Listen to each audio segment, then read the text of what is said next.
بسم اللہ الرحمن الرحیم رب اشرح لی صدری ویسر لی امری واحلل عقدۃ من لسانی یفقهوا قولی ربی زدنی علما اللہم فقہنا فی الدین اللہم انی اسألک علما نافعا وعملا متقبلا ورزقا طیبا ربی یسر ولا تعسر وتمم بالخیر الصلاۃ والسلام علی رسول اللہ الحمد للہ رب العالمین۔ انشاءاللہ تعالی ہم سورہ یوسف کنٹینیو کر رہے ہیں۔ یہ جز نمبر 13 ہے اور آیہ نمبر 88 سے ہم انشاءاللہ شروع کر رہے ہیں۔ اعوذ باللہ من الشیطان الرجیم، بسم اللہ الرحمن الرحیم۔ فلما دخلوا علیہ قالوا یا ایہا العزیز مسنا وأهلنا الضر وجئنا ببضاعة مزجاة فأوف لنا الكيل وتصدق علينا إن الله يجزي المتصدقين۔ صدق اللہ العظیم۔ اچھا، یہ دماغ میں ہے کہ وہ جو لاسٹ ہم نے پڑھ لیا تھا کہ جو بنیامین جو حضرت یوسف کے چھوٹے بھائی تھے وہ حضرت یوسف کے پاس ہی وہ رہ گئے تھے، ہاں، کیونکہ ان کے سامان سے حضرت یوسف کا پیالہ نکلا تھا، اور وہ سزا کے طور پہ یہ تھا جو حضرت یوسف کے بھائیوں نے خود تجویز کی تھی کہ ہمارے یہاں تو یہ ہوتا ہے کہ جس کے سامان سے کوئی چوری کا مطلب جو انسان پکڑا جائے چوری کرتا ہوا تو پھر اسی کو رکھ لیا جاتا ہے، اسی کو سزا کے طور پہ، تو اس لیے بنیامین جو تھے وہ رکھ لیے گئے تھے۔ اب حضرت یعقوب کے پاس جب واپس گئے تو انہوں نے کہا کہ مطلب میں صبر تو کروں گا اس پہ بھی، لیکن پھر انہوں نے بھیجا کہ مطلب جاؤ اور تلاش کرو یوسف کو بھی، اور اس کو جو ہم آگے بھی یہ جو پچھلی آیت تھی کہ اللہ کے سوا کسی سے میں اپنی پریشانی اور اپنے غم کی فریاد اللہ کے سوا کسی سے نہیں کرتا، اور اللہ سے جیسا میں واقف ہوں تم نہیں ہو۔ میرے بچوں، جا کر یوسف اور اس کے بھائی کی کچھ ٹوہ لگاؤ، اللہ کی رحمت سے مایوس نہ ہو، اس کی رحمت سے تو بس کافر ہی مایوس ہوا کرتے ہیں۔ ویری ویری امپورٹنٹ کہ یہ جو مایوس نہ ہونے والی بات ہے، میں اور آپ ہمیں بھی اللہ کی رحمت سے کبھی مایوس نہیں ہونا ہے۔ اللہ تعالیٰ کی رحمت سے کیا کہہ رہے ہوں کہ اللہ تعالیٰ فرما رہے ہیں کہ اس کی رحمت سے تو بس وہ لوگ مایوس ہوتے ہیں جو کافر ہیں، تو میں اور آپ تو انکار کرنے والوں میں سے نہیں ہیں، ہم اللہ کی رحمت سے کبھی بھی مایوس نہیں ہوں گے۔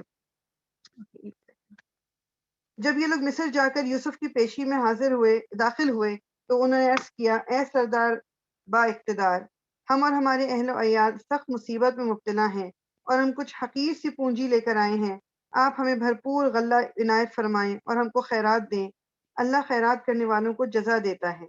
یہ سن کر یوسف سے رہا نہ گیا، اس نے کہا، تمہیں کچھ یہ بھی معلوم ہے کہ تم نے یوسف اور اس کے بھائی کے ساتھ کیا کیا تھا جبکہ تم نادان تھے؟ آپ یہ صرف لینگویج پہ غور کریں، یہ اللہ تعالیٰ یہ سٹوری نریٹ کر رہے ہیں نا حضرت یوسف کی، تو انہوں نے کیا کہا، مطلب بجائے اس کے کہ وہ کوئی برا بھلا اس طرح سے کہنا کرنا، آپ لینگویج پہ اب غور کرو کہ انہوں نے لینگویج کا اختیار کیے کہ تمہیں کچھ پتا ہے کہ تم نے یوسف اور اس کے بھائی کے ساتھ کیا کیا تھا جبکہ تم نادان تھے، تمہیں پتا نہیں تھا۔ یعنی اس میں بھی ان کی ایک عزت رسپیکٹ رکھی ہوئی، کیونکہ بڑے بھائی ہیں ان کے وہ، اور تب بات کریں ہمارے یہاں کیا ہوتا ہے کہ جب کسی سے کوئی لڑائی جھگڑا ہوتا ہے، ناراضگی ہوتی ہے، ہم اپنی یہ بھی بھول جاتے ہیں کہ ہم لینگویج کیا استعمال کر رہے ہیں اور اپنے غصے کا اظہار، اور مطلب یعنی یہ تو دور کی بات ہے معاف کرنا کسی کو، ہم اپنے مطلب اس وقت اتنی نفرت کا اظہار کر رہے ہوتے ہیں جو کہ بعد میں اگر ہم ٹھنڈے دل سے کبھی بیٹھ کے سوچیں تو شاید ہمیں خود ہی یہ وہ احساس کہ ہم نے مطلب ایسا کیا کیوں تھا ہم نے ایسا۔ وہ چونک کر بولے، ہائے کیا تم یوسف ہو؟ اس نے کہا، ہاں میں یوسف ہوں اور یہ میرا بھائی ہے، اللہ نے ہم پر احسان فرمایا۔ حقیقت یہ ہے کہ اگر کوئی تقوی اور صبر سے کام لے تو اللہ کے ہاں ایسے نیک لوگوں کا اجر مارا نہیں جاتا۔ انہوں نے کہا، بخدا کہ تم کو اللہ نے ہم پر فضیلت بخشی اور واقعی ہم خطا کار تھے۔ اس نے جواب دیا، آج تم پر کوئی گرفت نہیں، اللہ تمہیں معاف کرے اور سب سے بڑھ کر رحم فرمانے والا ہے، وہ سب سے بڑھ کر رحم فرمانے والا ہے۔ جاؤ میرے یہ قمیص لے جاؤ اور میرے والد کے منہ پر ڈال دو، ان کی بینائی پلٹ آئے گی، اور اپنے سب اہل و عیال کو میرے پاس لے آؤ۔ کیونکہ حضرت یعقوب علیہ السلام غم میں روتے روتے وہ اتنا روتے تھے کہ ان کی آنکھوں کی کہتے ہیں کہ بینائی تک چلی گئی تھی۔ اب یہ حضرت یوسف نے کہا کہ میری قمیص لے جاؤ۔ اب اس میں بھی ایک چیز جو ان لوگوں کا بھی ایٹیٹیوڈ آپ دیکھیں کہ انہوں نے اپنی غلطی تسلیم کر لی، ٹھیک، اور کہا کہ جو ہم واقعی خطا کار تھے، انہوں نے اپنی ایگو کو بیچ میں نہیں آنے دیا۔ اچھا، یہ جو نیکسٹ بات حضرت یوسف نے کہی ہے نا کہ آج تم پر کوئی گرفت نہیں، اللہ تمہیں معاف کرے، وہ سب سے بڑھ کر رحم فرمانے والا ہے۔ تو جب حضور صلی اللہ علیہ وسلم نے 8 ہجری میں جب مکہ فتح کیا تھا تو اس وقت بھی آپ جب اندر داخل ہو رہے تھے تو آپ نے یہی کہا تھا کہ میں وہی کہہ رہا ہوں جو یوسف نے اپنے بھائیوں سے کہا تھا کہ آج کے دن تم پر کوئی گرفت نہیں ہے۔ حالانکہ رسول اللہ صلی اللہ علیہ وسلم 13 سال ان لوگوں میں رہے تھے، اور 13 سال میں جب یعنی 13 سال سے مراد یہ کہ جب نبی بننے کے بعد 13 سال، ویسے تو آپ ہمیشہ سے وہیں رہتے تھے۔ تو جو ان لوگوں کا سلوک تھا آپ کے ساتھ، جو تکالیف زبانی اور فزیکل ان کو اور رسول اللہ صلی اللہ علیہ وسلم کو اور مسلمانوں کو دی گئی تھیں، اس کے باوجود بھی جب آپ جا رہے ہیں اس ملک میں، آپ فاتح کی طور پہ اس سٹی میں جا رہے ہیں، تو آپ کیا کہہ رہے ہیں کہ آج کے دن کوئی گرفت نہیں ہے، آپ نے معاف کر دیا۔ یہ پیغام مجھے اور آپ کو کیا لینا ہے کہ معاف کرنے، مطلب جو ایک حص ہے نا معاف کرنے کی، اس کو اپنے اندر ذرا پیدا کرنا ہے، مجھے اور آپ کو سب کو، کہ لوگوں کی غلطیوں کو معاف کرنا ہے، چاہے وہ رشتہ دار ہیں، چاہے وہ دوست ہیں، چاہے وہ کوئی بھی ہیں، کسی سے کوئی غلطی ہو گئی ہے اس کو معاف کر دینا۔ معاف کرنے والا جو انسان ہے نا، اگر آپ دنیاوی لحاظ سے بھی دیکھو، یہ سائنٹیفکلی پروون ہے، معاف کرنے والا انسان دوسرے کے ساتھ تو کیا بھلا کرے گا، وہ اپنے ساتھ بھلا کر رہا ہوتا ہے۔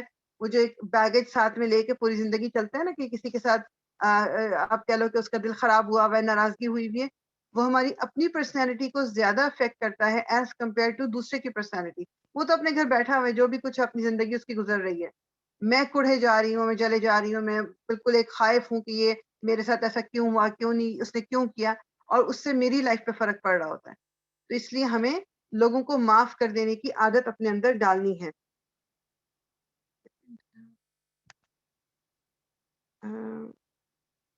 اور انہوں نے پھر کہا کہ جا کے لے کے جاؤ یہ جو میری قمیص ہے ان کی آنکھوں پہ، یہ چہرے پہ ڈال دینا، اور پھر سب کو لے کے میرے پاس آؤ۔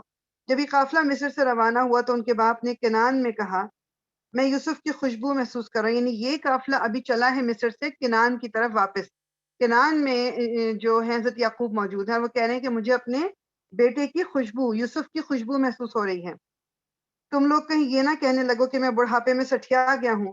گھر کے لوگ بولے خدا کی قسم آپ ابھی تک اپنے اسی پرانے خط میں پڑے ہوئے ہیں۔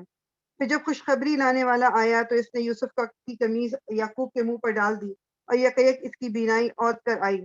تب اس نے کہا میں تم سے کہتا نہ تھا میں اللہ کی طرف سے وہ کچھ جانتا ہوں جو تم نہیں جانتے۔ سب بول اٹھے ابا جان اب ہمارے گناہوں کی بخشش کے لیے دعا کریں، واقعی ہم خطا کار تھے۔ اس نے کہا میں اپنے رب سے تمہارے لیے معافی کی درخواست کروں گا اور وہ بڑا معاف کرنے والا اور رحیم ہے۔ پھر جب یہ لوگ یوسف کے پاس پہنچے تو اس نے اپنے والدین کو اپنے ساتھ بٹھا لیا اور اپنے سب کنبے والوں سے کہا کہ چلو اب شہر میں چلو، اللہ نے چاہا تو امن چین سے رہو گے۔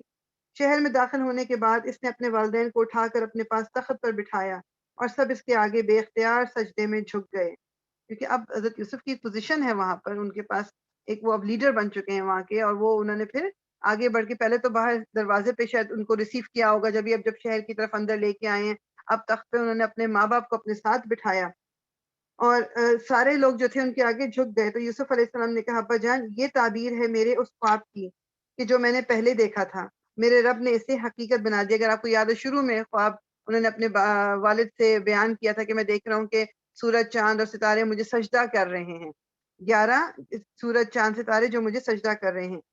اس کا یہ احسان ہے کہ اس نے مجھے قید خانے سے نکالا اور آپ لوگوں کو صحرا سے لا کر مجھ سے ملایا، حالانکہ شیطان میرے اور میرے بھائیوں کے درمیان فساد ڈال چکا تھا۔ واقعہ یہ ہے کہ میرا رب غیر محسوس تدبیروں سے اپنی مشیت پوری کرتا ہے، بے شک وہ علیم اور حکیم ہے۔ کبھی کبھی ہمیں نہیں سمجھ آ رہا ہوتا کہ یہ کیوں ہو رہا ہے اور میرے ساتھ کیوں ہو رہا ہے یا اس کے ساتھ کیوں ہو رہا ہے، ایسے حالات کیوں ہو رہے ہیں۔ اللہ تعالیٰ اپنے طریقے سے، اللہ تعالیٰ کی جو اپنے طریقہ اچھائی کی طرف مجھے لے کے جا رہا ہوتا ہے، اور جو مجھے سمجھ نہیں آ رہی ہوتی اس وقت لگ رہا ہوتا ہے کہ یہ تو بہت زیادتی ہو رہی ہے میرے ساتھ۔ تو اللہ مشیت پوری کرتا ہے، بے شک وہ علیم اور حکیم ہے۔ اس کے بعد جو ہے نا یہ خیر آگے آئے گا تب بتاتی ہوں۔ اے میرے رب تو نے مجھے حکومت بخشی اور مجھ کو باتوں کی تہ تک پہنچنا سکھایا۔ زمین و آسمان کے بنانے والے تو ہی دنیا اور آخرت میں میرا سرپرست ہے۔ میرا خاتمہ اسلام پر کر اور انجام کار مجھے صالحین کے ساتھ ملا۔ انت ولی فی الدنیا والآخرہ توفنی مسلما والحقنی بالصالحین۔ توفنی کہ میری موت جو آئے مسلمن وہ اسلام پہ آئے، والحقنی بالصالحین اور مجھے ملا دے کس کے ساتھ، صالح لوگوں کے ساتھ۔ یہ دعا ہم سب کو مانگنی چاہیے۔ اے محمد، یہ قصہ غیب کی خبروں میں سے ہے جو ہم تم پر وحی کر رہے ہیں، ورنہ تم اس وقت موجود نہ تھے جب یوسف کے بھائیوں نے آپس میں اتفاق کر کے سازش کی تھی، مگر تم خواہ کتنا ہی چاہو ان میں سے اکثر لوگ مان کر دینے والے نہیں ہیں، حالانکہ تم اس خدمت پر ان سے کوئی اجرت بھی نہیں مانگتے ہو، یہ تو ایک نصیحت ہے جو دنیا والوں کے لیے عام ہے۔ یہ ذکر کا لفظ استعمال ہوا، اللہ ذکر للعالمین، ذکر کا مطلب ہوتا ہے ایک تو ریمائنڈر، نصیحت، اس کا آپ کہہ لیں ریمائنڈر کیوں کہا جاتا ہے؟ دیکھو نا بعض دفعہ قرآن میں جو آیات ہیں آپ کو وہ ٹاپک لگتا ہے اچھا یہ تو ابھی تھوڑے پچھلی آیت سورہ میں پڑھا تھا یا ابھی کچھ آیتوں پہلے پڑھا تھا۔ قرآن جو ہے اس کو ذکر کیوں کہا گیا ہے؟ کیونکہ اس میں ریمائنڈر ہے، اور ریمائنڈر کس چیز کا دیا جاتا ہے؟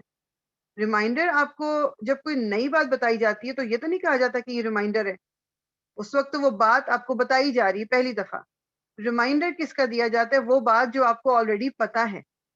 سو قرآن از اے ذکر، یہ ایک ریمائنڈر ہے، یعنی کہ ہمیں پتا ہے آلریڈی باتوں کا، اور وہ باتیں ہمیں بار بار دہرائی جاتی ہیں اس قرآن میں تاکہ مجھے اور آپ کو اس کا مطلب ریمائنڈ کرا جا سکے، ہمیں یاد دلائی جا سکے، کیونکہ انسان جو ہے نسیان کی بیماری ہے، انسان بھول جاتا ہے۔ زمین اور آسمانوں میں کتنی ہی نشانیاں ہیں جن پر سے یہ لوگ گزرتے ہیں اور ذرا توجہ نہیں کرتے، ان میں سے اکثر اللہ کو مانتے ہیں مگر اس طرح کہ اس کے ساتھ دوسروں کو شریک ٹھہراتے ہیں۔ کیا یہ مطمئن ہے کہ خدا کے عذاب کی کوئی بلا انہیں دبوچ نہ لے گی، یا بے خبری میں قیامت کی گھڑی اچانک ان پر نہ آ جائے گی؟ تم ان سے صاف کہہ دو کہ میرا راستہ تو یہ ہے، میں اللہ کی طرف بلاتا ہوں، میں خود بھی پوری روشنی میں اپنا راستہ دیکھ رہا ہوں اور میرے ساتھی بھی، اور اللہ پاک ہے اور شرک کرنے والوں سے میرا کوئی واسطہ نہیں۔ اے محمد، تم سے پہلے ہم نے جو پیغمبر بھیجے تھے وہ سب بھی انسان ہی تھے اور انہی بستیوں کے رہنے والوں میں سے تھے، اور انہی کی طرح ہم وہی بھیجتے رہے ہیں۔ یعنی جو یہ قریش جو مکہ میں لوگ یہ کہتے تھے کہ رسول اللہ صلی اللہ علیہ وسلم سے کہ تم مطلب ہماری طرح کہ تم انسان ہو، تم کہاں سے مطلب یعنی تمہیں ہم پہ فوقیت کیسے دے دی گئی؟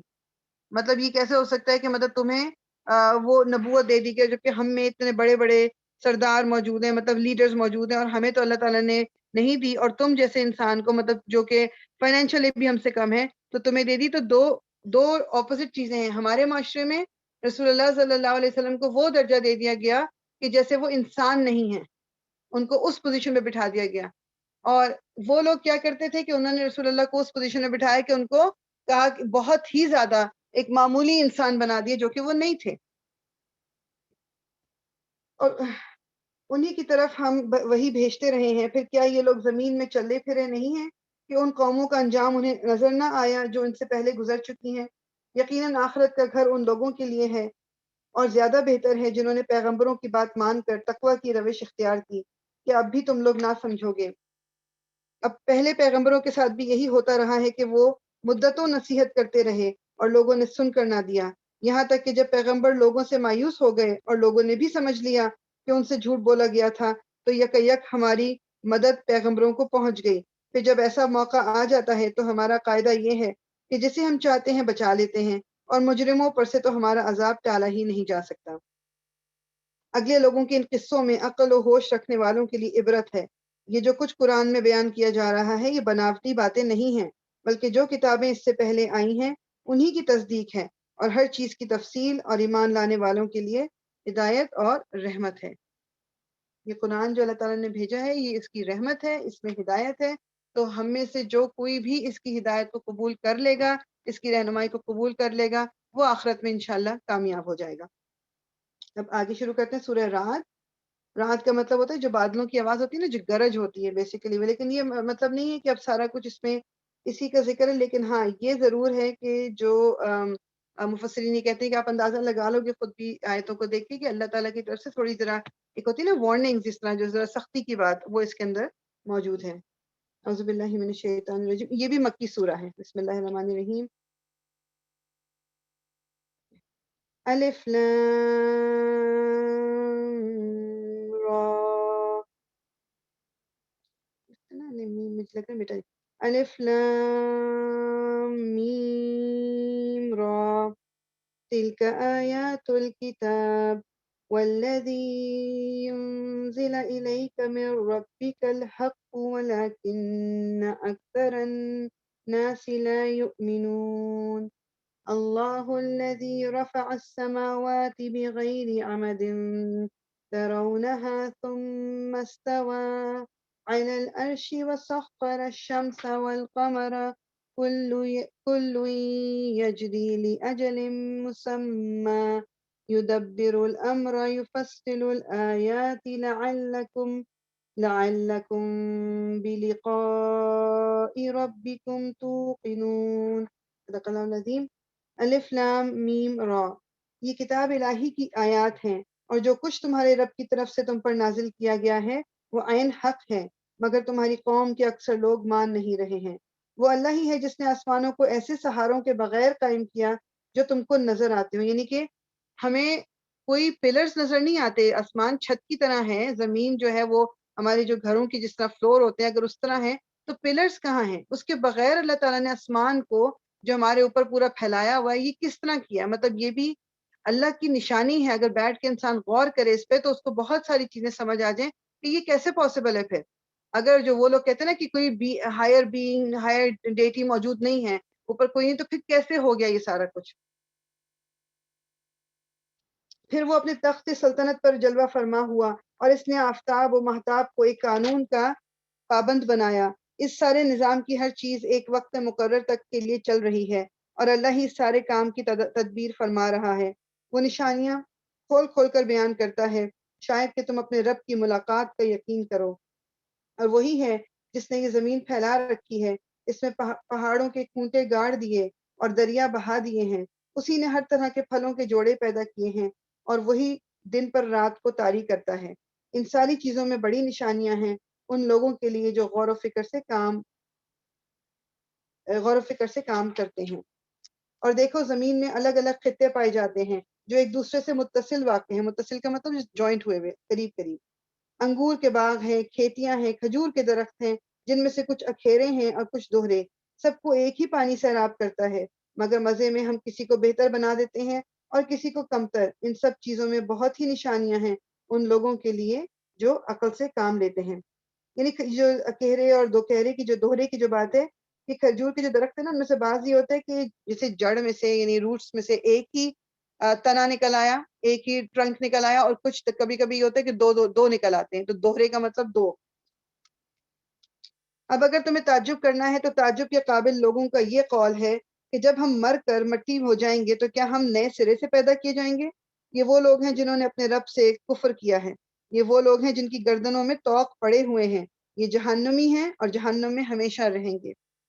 یہ لوگ بھلائی سے پہلے برائی کے لیے جلدی مچا رہے ہیں، حالانکہ ان سے پہلے جو لوگ اس روش پر چلے ہیں ان پر خدا کے عذاب کی عبرتناک مثالیں گزر چکی ہیں۔ حقیقت یہ ہے کہ تیرا رب لوگوں کی ذاتیوں کے باوجود ان کے ساتھ چشم پوشی سے کام لیتا ہے، یعنی لوگوں کی ذاتیوں کے باوجود لوگوں کو معاف کر دیتا ہے، ان کی چیزوں پہ پردہ ڈالے رکھتا ہے، ان کی غلطیوں پر خرابیوں پر پردہ ڈالے رکھتا ہے۔ اور یہ بھی حقیقت ہے کہ تیرا رب سخت سزا دینے والا ہے۔ یہ لوگ جنہوں نے تمہاری بات ماننے سے انکار کر دیا ہے کہتے ہیں کہ اس شخص پر اس کے رب کی طرف سے کوئی نشانی کیوں نہ اتری۔ تم تو محض خبردار کر دینے والے ہو اور ہر قوم کے لیے ایک رہنما ہے۔ اللہ ایک ایک حاملہ کے پیٹ سے واقف ہے، جو کچھ اس میں بنتا ہے اسے بھی وہ جانتا ہے، اور جو کچھ اس میں کمی اور بیشی ہوتی ہے اس سے بھی وہ باخبر ہے۔ ہر چیز کے لیے اس کے ہاں ایک مقدار مقرر ہے، یعنی کہ یہ انسانوں کے لیے بھی لے لیں، جانوروں کے لیے بھی لے لیں۔ ہم انسان جو کوئی عورت ایکسپیکٹ کر رہی ہوتی ہے تو ٹھیک ہے اب تو بہت ساری ٹیکنالوجی آ گئی سب کچھ، لیکن کتنی دفعہ بعض دفعہ یہ بھی ہوتا ہے کہ اینڈ میں جب ڈلیوری ہوئی ہے تو بہت ساری چیزیں ایسی معلوم ہوئی جو کہ پہلے سے پتہ نہیں تھی۔ اللہ تعالیٰ جانتا ہے کہ کسی کے پیٹ میں کیا پل رہا ہے، وہ اس میں کمی کیا ہے، اس میں ذاتی یعنی جس طرح کا بھی ہے وہ اللہ تعالیٰ کو پوری اس کی خبر ہے۔ ہر چیز کے لیے اس کے ہاں ایک مقدار مقرر ہے، وہ پوشیدہ اور ظاہر ہر چیز کا عالم ہے، وہ بزرگ ہے اور ہر حال میں بالاتر رہنے والا ہے۔ تم میں سے کوئی شخص خواہ زور سے بات کرے یا آہستہ، اور کوئی رات کی تاریکی میں چھپا ہوا ہو یا دن کی روشنی میں چل رہا ہو، اس کے لیے سب یکساں ہیں۔ ہر شخص کے آگے اور پیچھے اس کے مقرر کیے ہوئے نگران لگے ہوئے ہیں جو اللہ کے حکم سے اس کی دیکھ بھال کر رہے ہیں، یعنی کہ فرشتے جو ہیں۔ تو دو فرشتے یعنی دو آگے ہیں دو پیچھے ہیں۔ کبھی انسان ہوتا ہے نا کہ آپ یعنی گر جاتا ہے انسان لیکن چوٹ نہیں لگتی، اور کبھی ہلکی سی وہ گرتا ہے لیکن بہت زیادہ چوٹ لگ جاتی ہے۔ وہ سب جو ہماری قسمت میں لکھا ہوا ہے، لیکن جو بچا لیتا ہے، بعض دفعہ اتنے بڑے بڑے ایکسیڈنٹ سے انسان بچ کے نکلتا ہے، وہ اللہ تعالیٰ کی طرف سے جو فرشتے معمور ہوئے ہوئے ہیں وہ بچاتے ہیں۔ اور بچوں کو بعض دفعہ ہم جب دیکھتے ہیں چھوٹے چھوٹے بچے گر گئے لیکن ان کو چوٹ تک نہیں آئی، یہ فرشتے ہیں جو ان کو بھی بچا لیتے ہیں۔ حقیقت یہ ہے کہ اللہ کسی قوم کے حال کو نہیں بدلتا جب تک وہ خود اپنے اوصاف کو نہیں بدلتی ہے۔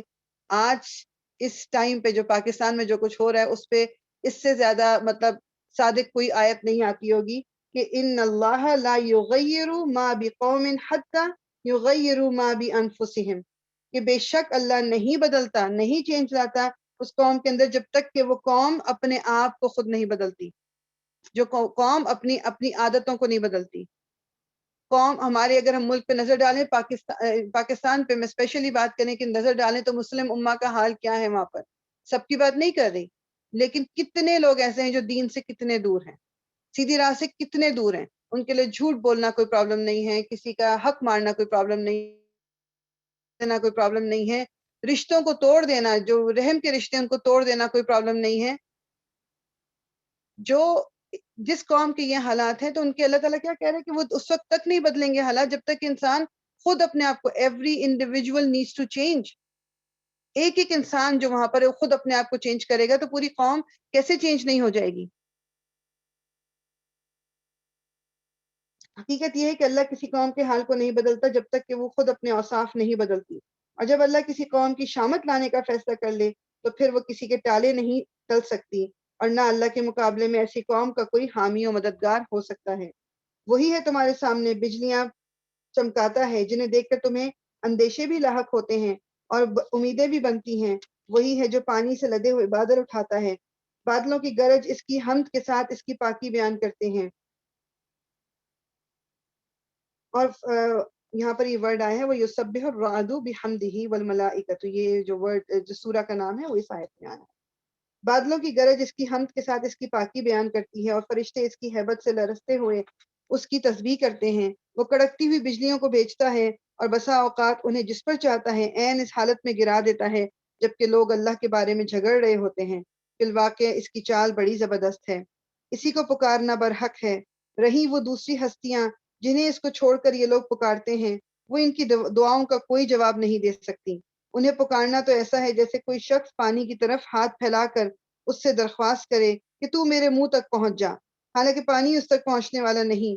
بس یہ ایگزامپل کتنی ایک ریئل ایگزامپل ہے نا کہ ہم کیا ایسا کبھی ایکسپیکٹ کرتے ہیں یا ہوتا ہے کہ پیاس لگ رہی ہے، گلاس دور پڑا ہوا ٹیبل پر، ہم کہیں کہ جی پانی خود بخود میرے منہ کو آ کے لگ جائے، مجھے ایفرٹ کرنا پڑے گا نا، مجھے اٹھ کے جانا پڑے گا، گلاس کو اٹھاؤں گی، منہ تک لے کے آؤں گی، پھر پانی پیوں گی۔ یہ تمام چیزیں جب دنیا کی تمام اس ایکٹیویٹیز میں ہمارے سامنے ہیں اور ہم ان کو مانتے ہیں، تو جب دین کی بات آتی ہے تو ایسا کیوں ہوتا ہے کہ خود بخود جنت مل جائے، مجھے کچھ نہ کرنا پڑے، مجھے کوئی ایفرٹ نہ لگانا پڑے، خود بخود میرے ساتھ سب کچھ ہو جائے۔ حالانکہ پانی اس تک پہنچنے والا نہیں، بس اسی طرح کافروں کی دعائیں بھی کچھ نہیں ہے مگر ایک تیر بے ہدف۔ وہ تو بس یہ تیر بے ہدف کا مطلب یہ ان کے لیے بزن اردو کا تھوڑا یہ مطلب بیسیکلی کہ وہ ایک ایسا ایرو جو ٹارگیٹ کی طرف گیا ہی نہیں، یعنی دعائیں کافر جتنی دعائیں مانگ لیں جب دل میں ایمان نہیں ہے تو پھر دعائیں رائگاں ہیں ان کی۔ وہ تو اللہ ہی ہے جس کو زمین اور آسمان کی ہر چیز توہن و کرہن سجدہ کر رہی ہے، اور سب چیزوں کے سائے صبح و شام اس کے آگے جھکتے ہیں، یعنی کہ چاہے چاہیں یا نہ چاہیں ہر چیز اللہ کے آگے جھک رہی ہے۔ ایک انسان ہے جو اپنی ایک وہ آپ کہہ لیں کہ اپنے گھمنڈ میں پڑا رہتا ہے۔ یہاں پر ہم سجدہ کر لیتے ہیں انشاءاللہ۔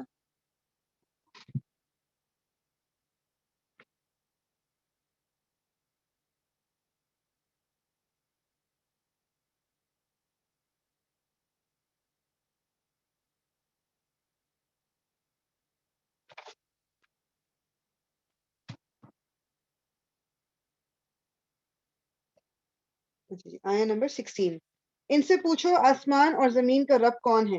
کہو اللہ۔ پھر ان سے کہو کہ جب حقیقت یہ ہے تو کیا تم نے اسے چھوڑ کر ایسے معبودوں کو اپنا کارساز ٹھہرا لیا ہے جو خود اپنے لیے بھی کسی نفع و نقصان کا اختیار نہیں رکھتے؟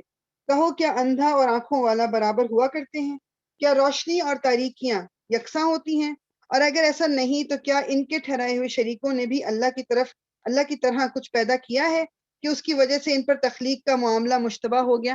یعنی کہ تم جو یہ مانتے ہو کہ جی آنکھوں والا اور نابینا ایک جیسے نہیں ہیں، روشنی اور اندھیرا ایک جیسے نہیں ہے، تو پھر یہ بت جو ہیں جو یہ اور بت اور مطلب جو بھی شریک تم نے اللہ تعالیٰ کے ساتھ بنائے ہوئے، یہ اللہ تعالیٰ کے برابر کیسے ہو سکتے ہیں کہ اللہ تعالیٰ نے تخلیق کی ہے؟ اس نے تو پیدا کیا تمہیں, ان لوگوں نے تو کچھ نہیں بنایا. اگر ایسے ہی دیکھنا ہے تب تو پھر ایکول تو نہ ہوئے یہ, پھر کیسے تم نے ان کو اللہ تعالیٰ کے ساتھ برابر کر دیا. کہو ہر چیز کا خالق صرف اللہ ہے اور وہ یکتا ہے سب پر غالب. اللہ نے آسمان سے پانی برسایا اور ہر ندی نالا اپنے ظرف کے مطابق اسے لے کر چل نکلا. پھر جب سیلاب اٹھا تو سطح پر جھاگ بھی آ گئے, اور ایسے ہی جھاگ ان دھاتوں پر بھی اٹھتے ہیں جنہیں زیور اور برتن وغیرہ بنانے کے لیے لوگ پگھلایا کرتے ہیں. اسی مثال سے اللہ حق اور باطل کے معاملے کو واضح کرتا ہے. جو جھاگ ہے وہ اڑ جایا کرتا ہے, اور جو چیز انسانوں کے لیے نافع ہے وہ زمین میں ٹھہر جاتی ہے. اس طرح اللہ مثالوں سے اپنی بات سمجھاتا ہے. مطلب یہ جو ایک مثال دی ہے اللہ تعالیٰ نے کہ جی پانی برسا ہے, پانی جو ہے یہ قرآن جو ہے, یا قرآن کی جو رحمت ہے, جو قرآن کی ہدایت ہے, یہ برسائی گئی ہے. اب ہر انسان, جس طرح جو بارش برستی ہے تو سمندر میں الگ پانی جا رہا ہے, ندی نالے میں الگ جا رہا ہے, کوئی چھوٹا ہے کوئی بڑا ہے, سب اپنے حساب سے پانی جمع کر لیتے ہیں. اسی طرح انسان جب قرآن کو سنتا ہے, جو قرآن کی بارش اس کے دل پہ ہوتی ہے, تو ہر انسان اپنے اپنے ظرف کے مطابق اس میں سے پک کرتا ہے ہدایت. ہر انسان پہ اس کا اثر ڈفرینٹ ہوتا ہے. جس طرح آپ جب سونے کو پگھلایا جاتا ہے, کچھ بھی بنانا ہے تو سونے کو پہلے پگھلاتے ہیں, اس کو بہت زیادہ گرم ٹیمپریچر پہ اس کو ڈالتے ہیں, اور پھر وہ جب پگھلتا ہے تو اس کے اوپر اس کے ساتھ جو گندگیاں ہوتی ہیں وہ الگ ہو جاتی ہیں, وہ جھاگ بن کے اوپر کی طرف آ جاتی ہیں, اور اس کو وہ صاف کر لیتے ہیں, اور نیچے پیور سونا رہ جاتا ہے. تو ایک انسان بھی جب دین کی طرف آپ چلتے ہو نا, تو آپ کو بہت ایک کہتے ہیں جس طرح سونا تپایا جاتا ہے, اس طرح آپ کی آزمائشیں ہوتی ہیں, آپ کی زندگی میں سختیاں آتی ہیں, آپ کو حالات مشکل لگتے ہیں. تو پھر جو اس پہ گیون کر دیتا ہے وہ اس جھاگ کی طرح ہے کہ وہ پھر زمانے کی بہاؤ کے ساتھ چل چل کے آگے نکل جاتا ہے. لیکن جو لوگ اس میں ڈٹے رہتے ہیں وہ پھر سونے کی طرح ہیں, کہ جس کو جتنا پکایا جاتا ہے اس کے اندر سے گندگی اتنی نکل جاتی ہے. تو یہ اللہ تعالیٰ جب کبھی ہمیں مشکلات میں ڈالتے ہیں, وہ ہماری اندر کی جو خرابیاں ان کو صاف کرنے کے لیے مشکلات میں ڈالتے ہیں, کہ یہ بندہ میرے اور قریب آئے گا, یہ دین کے اور قریب آئے گا. یہ اپنے آپ کو, یہ مجھے اور آپ کو سمجھانا ہے کہ میں اس مشکل میں اگر پڑی ہوں تو مجھے میرا رب جانتا ہے, میرا رب مجھے اس مشکل سے نکالے گا, اور مجھے اس کی طرف لوٹ کے آنا ہے. مجھے ان لوگوں کی طرح نہیں ہو جانا کہ اور زیادہ جو ہے نافرمانی کی طرف چلے جائیں. جو چیز انسان کے لیے نافع ہے, یعنی جو نفع والی چیز ہے, وہ زمین میں ٹھہر جاتی ہے. اور اس طرح اللہ مثالوں سے اپنی بات سمجھاتا ہے. مجھے اور آپ کو بھی, اپنے لیے بھی اور دوسروں کے لیے بھی نافع بننا ہے. نافع کا مطلب فائدہ پہنچانے والا. مجھے اور آپ کو ایک چیز اور بھی یاد رکھیں کہ زمانہ ہر ایک کو ڈفرینٹ طریقے سے ڈیل کرتا ہے. ہر ایک کی زندگی کی جو کہانی ہے نا, وہ ڈفرینٹ ہوتی ہے. نہ میری آپ کی طرح ہے, نہ آپ کی میری طرح ہے. ہر بندہ ڈفرینٹ ہے. وہ اس کی زندگی کے حالات اس کو ڈفرینٹ طریقے سے ٹرین کرتے ہیں. ہر بندہ ایک ڈفرینٹ حالات سے گزر کر وہ انسان بنتا ہے جو پھر وہ لوگوں سے جس طرح ڈیل کرتا ہے. تو ایک چیز ہمیشہ یاد رکھیے گا کہ میری زندگی میں اگر حالات بہت اس طرح کے رہے کہ جی میرے ساتھ خرابیاں ہی ہوتی رہی, میرے تو کبھی کچھ ٹھیک ہی نہیں ہوا, یہ بہت مشکلات سے میں گزری, کسی دوسرے انسان کا اس میں کوئی لینا دینا نہیں ہے. میرا رویہ دوسرے انسان کے ساتھ اگر اس بیسس پہ برا ہو رہا ہے کیونکہ میرے حالات خراب ہیں, تو یہ اللہ تعالیٰ کی نظر میں غلط بات ہے, اور مجھے اس کا جواب دینا پڑے گا.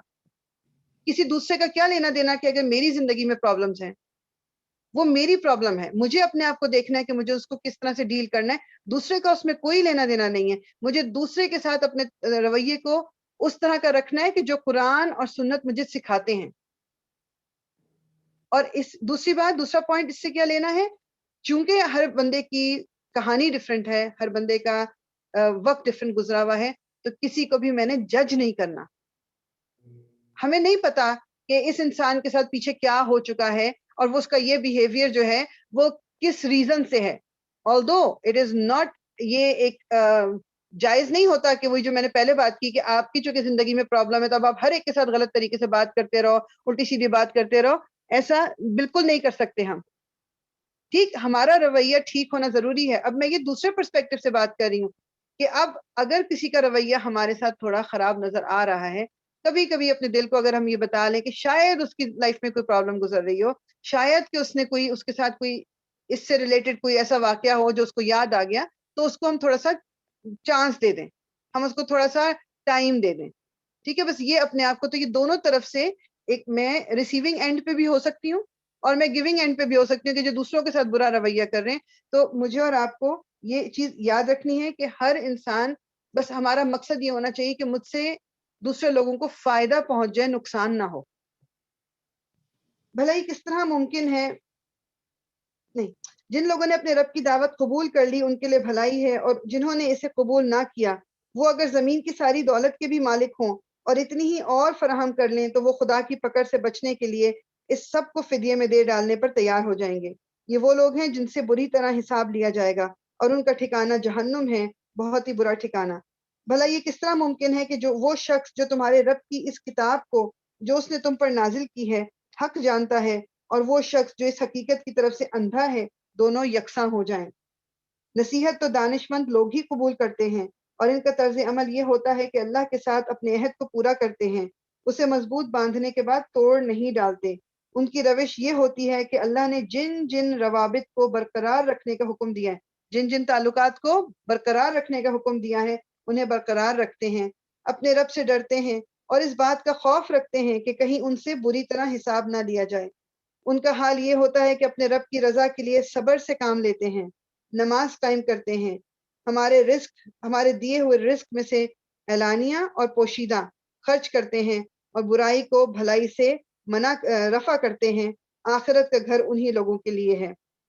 یعنی کہ یہ آخر میں بھی باقی چیزیں تو آف کورس ہم پہلے اور بھی دیکھ رہے ہیں کہ صبر سے کام لیتے ہیں، صبر کرنا ہے کہ اگر کہیں پر کوئی مشکل آ گئی ہے تو اللہ تعالیٰ سے مدد مانگنی ہے اور صبر کرنا ہے۔ نماز کسی حال میں نہیں چھوڑنی، کوئی بھی حال ہے، بیماری کی حالت تک میں بھی اللہ تعالیٰ نے اتنے آپشنز دے دیے ہیں کہ ہمیں کسی نہ کسی طرح نماز پڑھنی ہے۔ ہمارے دیے ہوئے رزق میں سے اعلانیہ اور پوشیدہ، کچھ چیزیں دے کے ہوتی ہیں، کچھ چیزیں پوشیدہ ہوتی ہیں۔ زکوٰۃ جو ہے وہ چونکہ فرض ہے تو انسان اگر اس کو دوسروں کے سامنے بھی دے رہا ہے تو اٹ از اوکے، ریمائنڈر ملے کہ یہ مجھے بھی ادا کرنی ہے زکوٰۃ۔ جو صدقہ خیرات ویسے آپ کرتے ہو تو اس کو اگر چھپا کے دیا جائے آف کورس وہ بہتر ہے، لیکن اس میں بھی وہ کہا جاتا ہے کہ اگر لیٹس سے میں پہلے بہت دفعہ یہ بات کر چکی ہوں کہ آپ کسی گیدرنگ میں ہو اور وہاں پر انہوں نے اعلان کیا کہ جی اس طرح ہم پیسے جمع کر رہے ہیں کسی چیز کے لیے، کسی کاز کے لیے، تو اگر اس وقت آپ اٹھ کے دے دیتے ہو جا کے اور لوگ دیکھ رہے ہیں کہ آپ دے رہے ہو تو یہ کوئی اس میں خرابی نہیں ہے۔ صرف یہ دیکھنا ہے کہ آپ کی نیت اس وقت کیا ہے، کہ آپ اس لیے اٹھ کے دے رہے ہو کہ لوگ دیکھ رہے ہیں مجھے، یا آپ خالص اللہ کی خاطر دے رہے ہو، وہ اللہ تعالیٰ جانتا ہے۔ تو اس لیے اس میں کوئی خرابی نہیں ہے کہ اگر اعلانیہ دیا جائے، کوئی خرابی نہیں کہ اگر چھپا کے دیا جائے۔ اور برائی کو بھلائی سے رفع کرو، یعنی کہ کسی نے غلط کر دیا آپ کے ساتھ تو اس کے ساتھ اپنا رویہ اس طرح کا نرم رکھو کہ اگلے خود ہی شرمندہ ہو کے دوبارہ وہ کام نہ کرے۔ یا کوئی غلطی اگر مجھ سے اور آپ سے ہو جاتی ہے، کوئی آپ کو پتا ہے کہ میں نے یہ اللہ کی نافرمانی کر لی ہے، تو فوراً کوئی اچھا کام کرنا ہے تاکہ اس برائی کو مٹا دیا جائے، کیونکہ اللہ تعالیٰ ہماری نیکیوں کے بدلے ہماری برائیوں کو ہم سے دور کر دیتا ہے۔ آخرت کا گھر انہی لوگوں کے لیے ہے، یعنی ایسے باغ جو ان کی ابدی کے قیام گاہ ہوں گے، وہ خود بھی ان میں داخل ہوں گے اور ان کے آباء و اجداد اور ان کی بیویوں اور ان کی اولاد میں سے جو صالح ہوں گے وہ بھی ان کے ساتھ وہاں جائیں گے۔ ملائکہ ہر طرف سے ان کے استقبال کے لیے آئیں گے اور ان سے کہیں گے کہ تم پر سلامتی ہے، تم نے دنیا میں جس طرح صبر سے کام لیا اس کی بدولت آج تم اس کے مستحق ہوئے۔ یعنی جنت میں جب وہ لوگ جائیں گے جنہوں نے دنیا میں صبر کیا تھا تو ان سے کیا کہا جائے گا کہ یہ اس صبر کے بدولت ہے جو تم نے دنیا میں کیا تھا۔ حالانکہ اگین یہ اللہ تعالیٰ کی ہم پہ مہربانی اور اس کی محبت ہے کہ وہ ہمیں یہ فیل کرا رہا ہے کہ تم نے جو دنیا میں یہ سب کچھ کیا تھا نا اس کے بدلے جنت دے رہا ہوں میں۔ حالانکہ ایک حدیث کا مفہوم ہے نا کہ جنت تو اللہ تعالیٰ کی رحمت کی وجہ سے ہمیں ملے گی، ورنہ کبھی وہ پوائنٹ نہیں آ سکتا کہ میں اور آپ کوئی غلطی ہی نہ کریں اور ہم کوئی مطلب اللہ تعالیٰ کی نافرمانی نہ کریں، یہ کبھی ہوتا نہیں نا، زندگی میں ایسے ٹائم آتے رہتے ہیں، تو یہ اللہ تعالیٰ کی ہم پہ مہربانی ہوگی۔ بس کیا ہی خوب ہے یہ آخرت کا گھر، رہے وہ لوگ جو اللہ کے عہد کو مضبوط باندھ لینے کے بعد توڑ ڈالتے ہیں، جو ان رابطوں کو کاٹتے ہیں جنہیں اللہ نے جوڑنے کا حکم دیا ہے، اور جو زمین میں فساد پھیلاتے ہیں، وہ لعنت کے مستحق ہیں اور ان کے لیے آخرت میں بہت برا ٹھکانہ ہے۔ اب یہ میں اور آپ اپنے اپنا خود جانتے ہیں، ہم خود دیکھیں کہ کیا میں نے کوئی رابطے توڑے ہوئے ہیں، کیا میں کوئی اس طرح کا کام کرتی ہوں جس سے زمین پہ فساد پھیلے۔ یہ مجھے اور آپ کو اچھی طرح پتا ہوتا ہے اپنا، دوسروں کو نہیں دیکھنا اس وقت، اور دوسروں کے بارے میں نہیں سوچنا، اپنے بارے میں سوچنا ہے۔ اللہ جس کو چاہتا ہے رزق کی فراخی بخشتا ہے اور جسے چاہتا ہے نپا تلا رزق عطا کرتا ہے۔ یہ لوگ دنیوی زندگی میں مگن ہیں، حالانکہ دنیا کی زندگی آخرت کے مقابلے میں ایک متاع قلیل کے سوا کچھ بھی نہیں ہے۔ یعنی یہ لوگ جو اللہ تعالیٰ ہے، جو کسی کو آپ دیکھتے ہو اپنے گرد ان کے پاس بہت کچھ ہے اور آپ کے دل میں آتا اچھا مجھے تو اتنا نہیں ملا ہوا، یا آپ کے دل میں حسد پیدا ہوتی، تو یہ جان لینا چاہیے دینے والا صرف اللہ تعالیٰ ہے۔ کسی کو نپا تلا دیتا ہے، کسی کو فراغی دیتا ہے، مطلب کسی کو پتہ بھی نہیں ہوتا ان کے پاس کتنا ہے۔ یہ سب کچھ، لیکن یہ سب کچھ دنیا کے کام ہے. یہ جو فائنینشیل، یہ فائنینسز کے پوائنٹ آف ویو سے جو ہم دیکھ رہے ہوتے ہیں، یہ تو دنیا کے لیے ہے.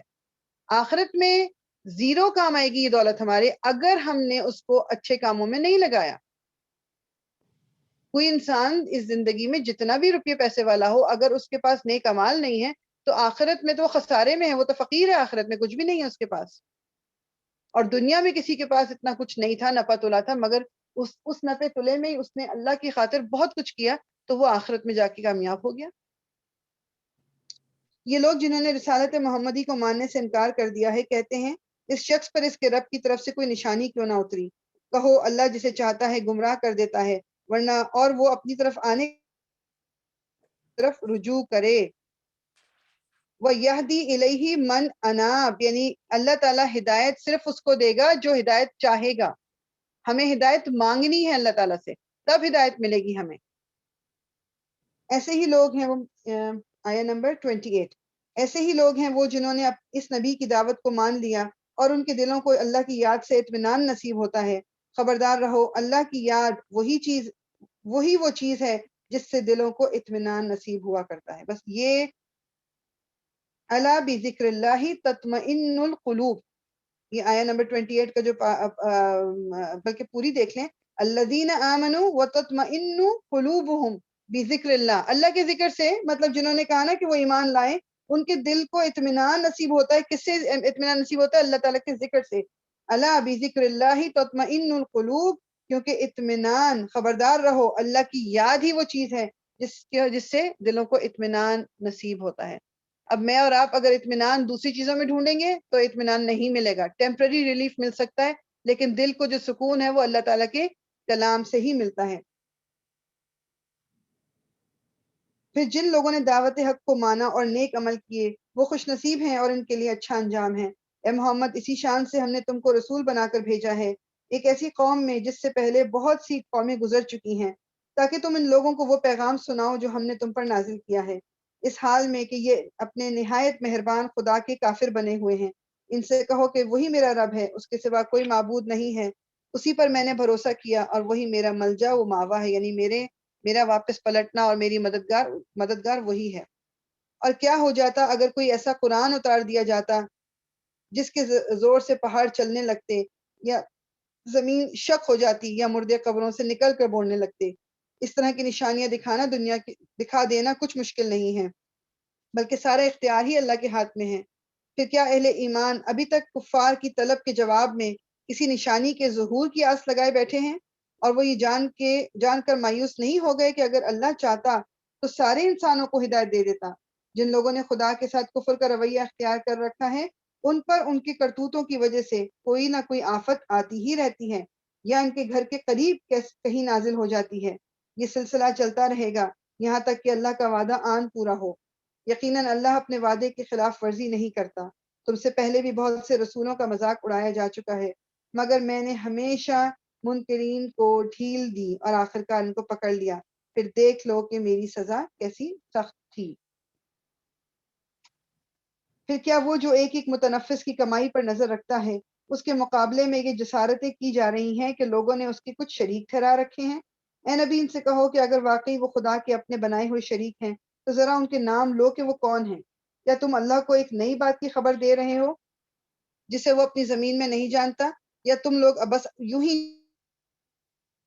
حقیقت یہ ہے کہ جن لوگوں نے دعوت حق کو ماننے سے انکار کیا ہے، ان کے لیے ان کی مکاریاں خوشنما بنا دی گئی ہیں اور وہ راہ راست سے روک دیے گئے ہیں.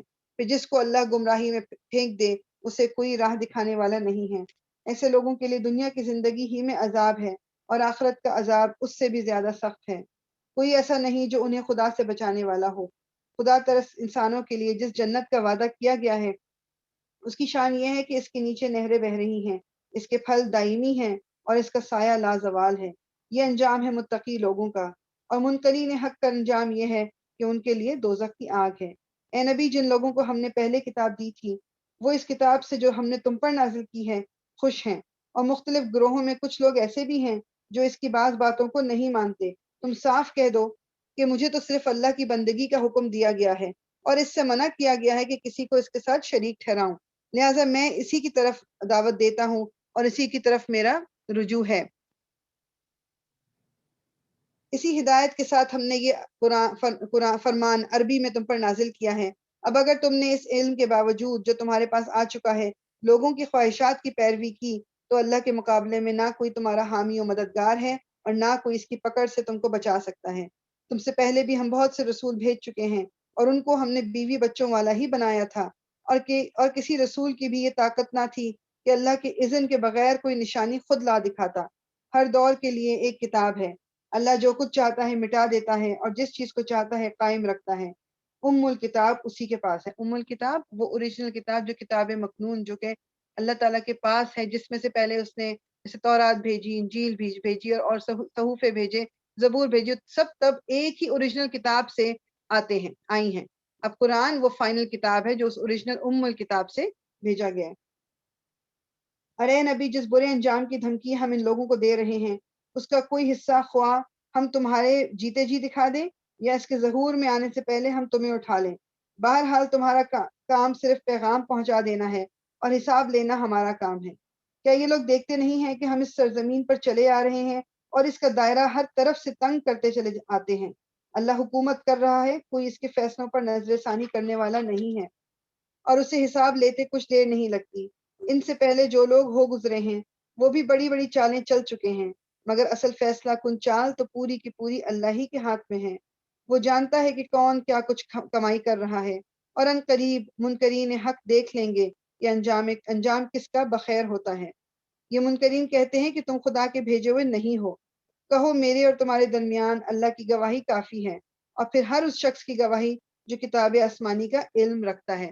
یعنی یہ اللہ کی گواہی میرے اور آپ کے لیے بھی انف ہونی چاہیے کہ اللہ تعالیٰ کہہ رہے ہیں کہ یہ حقیقت ہے، تو میرا اور آپ کا بیلیف کیا ہے کہ ہاں یہ حقیقت ہے۔ چل جی، ہم یہاں پر ہی ایسا کرتے ہیں کہ ابھی آئی نو 5:30 تو نہیں ہوئے، لیکن نماز ہو چکی ہے تو بریک کر لیتے ہیں، نئی سورہ شروع کرنی ہے، اس سورہ ابراہیم۔ تو 10 منٹس کے بعد انشاءاللہ دوبارہ ہم ملتے ہیں، پھر آپ 5:25 پہ دوبارہ آ جائیے۔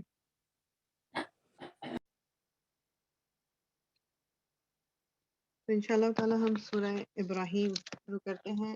یہ بھی مکی سورہ ہے، اور اس کا نام ابراہیم دیا گیا، اس کا یہ مطلب نہیں کہ اس میں صرف حضرت ابراہیم کے بارے میں ذکر ہے، اس میں ان کا بھی ذکر ہے، لیکن اس میں بیسیکلی آپ کو کافی سملر ٹاپک لگے گا جو ابھی ہم پچھلی سورت بھی پڑھتے ہوئے آئے ہیں اسی طرح۔ اور یہ بھی مکے کی جو لیٹر پارٹ تھا نا، مکے کا جو اس کو یوزلی علماء جو ہے مکے کے ٹائم کو 3 پارٹس میں کرتے ہیں، تو یہ تھرڈ پارٹ میں، لیٹر پارٹ میں 13 ایئرس کو ڈیوائڈ کرنا ہے، تو اس طرح اس وقت کے ٹائم ہے یہ، اور یہ آیتوں سے بھی اندازہ ہو جائے گا ہمیں انشاءاللہ۔ اعوذ باللہ من الشیطان الرجیم، بسم اللہ الرحمن الرحیم۔ الف لام را، کتاب انزلناه الیک لنخرج الناس من الظلمات الى النور بإذن ربهم إلى صراط العزیز الحمید۔ صدق اللہ العظیم۔ الف لام را، اے محمد یہ کتاب ہے جس کو ہم نے تمہاری طرف نازل کیا ہے تاکہ تم لوگوں کو تاریکیوں سے نکال کر روشنی میں لے آؤ۔ یہ بیسک مقصد جو قرآن کو بھیجنے کا تھا وہ کیا ہے؟ لِنُخْرِجَ النَّاسَ مِنَ الظُّلُمَاتِ إِلَى النُّورِ، کہ تاکہ لوگوں کو اندھیروں سے نکال کر روشنی کی طرف لایا جائے، ان کے راستے پر جو زبردست اور اپنی ذات میں آپ محمود ہے۔ اس کا کیا مطلب ہوتا ہے کہ اپنی ذات میں آپ محمود، کہ میں اور آپ اللہ کی تعریف کریں نہ کریں، اس کی تعریف آلریڈی کی جا رہی ہے۔ اللہ تعالیٰ ہے ہی تعریف کے قابل، وہ میرے اور آپ کی تعریف کا محتاج نہیں ہے، اور زمین اور آسمانوں کی ساری موجودات کا مالک ہے۔ اور سخت تباہ کن سزا ہے قبول حق سے انکار کرنے والوں کے لیے جو دنیا کی زندگی کو آخرت پر ترجیح دیتے ہیں، جو اللہ کے راستے سے لوگوں کو روک رہے ہیں اور چاہتے ہیں کہ یہ راستہ ان کی خواہشات کے مطابق ٹیڑھا ہو جائے۔ یہ لوگ گمراہی میں بہت دور نکل گئے ہیں۔ ہم نے اپنا پیغام دینے کے لیے جب کبھی کوئی رسول بھیجا ہے اس نے اپنی قوم ہی کی زبان میں پیغام دیا ہے تاکہ وہ انہیں اچھی طرح کھول کر بات سمجھائے۔ پھر اللہ جسے چاہتا ہے بھٹکا دیتا ہے اور جسے چاہتا ہے ہدایت بخشتا ہے، وہ بالادست اور حکیم ہے۔ ہم اس سے پہلے موسیٰ کو بھی اپنی نشانیوں کے ساتھ بھیج چکے ہیں، اسے بھی ہم نے حکم دیا تھا کہ اپنی قوم کو تاریکیوں سے نکال کر روشنی میں لاؤ اور انہیں تاریخ الہی کے سبق آموز واقعات سنا کر نصیحت کرو۔ ان واقعات میں بڑی نشانیاں ہیں ہر اس شخص کے لیے جو صبر اور شکر کرنے والا ہو۔ صبارن شکور، جو صبر اور شکر کرنے والا ہو۔ صبار وہ ہوتا ہے شخص جو آلویز آلویز صبر کرنے والا، اس کو صبار کہتے ہیں. ٹھیک ہے. شکور بھی یہ ہائیسٹ ڈگری آپ کہہ لو کہ جو شکر کرنے والی. تو جو انسان صبر اور شکر سے کام لیتا ہے، پہلے بھی بات ہو چکی ہے نا، مشکلات پہ صبر، اور جب اللہ تعالیٰ کوئی نعمت سے نوازتا ہے تو اس پہ شکر. صبر اور شکر یہ ہماری زندگی کے یہ دو اتنی امپورٹنٹ، اور یہ آپ کو پتا ہے کہ سائنٹیفکلی بھی یہ پروون ہے فیکٹ کہ جو لوگ گریٹیٹیوڈ شو کرتے ہیں ان کی پرسنالٹی، ان کی زندگی یا as a whole as a human being وہ کس طرح کے ہوتے ہیں، اور جو لوگ گریٹیٹیوڈ نہیں شو کرتے، جو پیشنس نہیں شو کرتے، ان کی پرسنالٹیز یہ سائنٹیفکلی بھی یہ چیزیں ہمارے اوپر اثر انداز. یاد کرو جب موسیٰ نے اپنی قوم سے کہا اللہ کے اس احسان کو یاد رکھو جو اس نے تم پر کیا ہے. اس نے تم کو فرعون سے چھڑایا جو تم کو سخت تکلیفیں دیتے تھے. پھر یہ پلورل میں فرعون والوں سے چھڑایا، مطلب فرعون ایک نہیں تھا، بہت سارے فرعون تھے جو ڈفرنٹ ٹائم پیریڈز میں آئے ہیں. جو تم کو سخت تکلیفیں دیتے تھے، تمہارے لڑکوں کو قتل کر ڈالتے تھے اور تمہاری عورتوں کو زندہ بچا رکھتے تھے. اس میں تمہارے رب کی طرف سے تمہاری بڑی آزمائش تھی. اور یاد رکھو کہ تمہارے رب نے خبردار کر دیا تھا کہ اگر شکر گزار بنو گے تو میں تم کو اور زیادہ دوں گا، اور اگر کفران نعمت کرو گے تو میری سزا بہت سخت ہے. یہ جو آیت ہے نا، اس کو کہیں ہم لکھ لیں کیونکہ مجھے یہ آیت پرسنلی بہت پسند ہے. یہ جو پارٹ ہے یہ اللہ تعالیٰ نے کیا ہے، یہ جو آیت نمبر 7 ہے، وَإِذْ تَأَذَّنَ رَبُّكُمْ، کہ تمہارے رب نے تمہیں خبردار کر دیا، لَإِن شَكَرْتُمْ، کہ اگر تم شکر گزار بنو گے، لَأَزِيدَنَّكُمْ، تو میں زیادہ کر دوں گا. ابھی کچھ نہیں بتایا کیا زیادہ کر دوں گا. وَلَئِن، اور ضرور، کفر، اور اگر کفر تم نے کفران نعمت کی، ان عذابی لشدید، تو میری سزا بہت سخت ہے. کہ لَأَزِيدَنَّكُمْ، علماء یہ کہتے ہیں کہ اللہ تعالیٰ نے یہاں اس کو کوانٹیفائی نہیں کیا، اس کو ایک وہ اس پہ بریکٹ نہیں ڈالی کہ کیا چیز زیادہ کر دیں گے. So it can be anything, جو کچھ ہمیں چاہیے اس میں زیادہ کر دیں گے. انسان کو دولت چاہیے تو اگر شکر کے ساتھ کر رہے اللہ تعالیٰ کی راہ پہ چلتے ہوئے آپ محنت کر رہے تو ضرور دولت بھی زیادہ ہو جائے گی. ایمان زیادہ چاہیے، اولاد ہے، خوشیاں ہیں، کوئی بھی چیز، it can be anything. تو یہ اللہ تعالیٰ نے کیا کہ اگر تم شکر گزار بنو گے، بس سب سے کی تھنگ کیا ہے کہ مجھے اور آپ کو اللہ کا شکر ادا کرنا ہے. صرف زبان، یہ اپنے ایکشن سے بھی شکر کرنا ہے.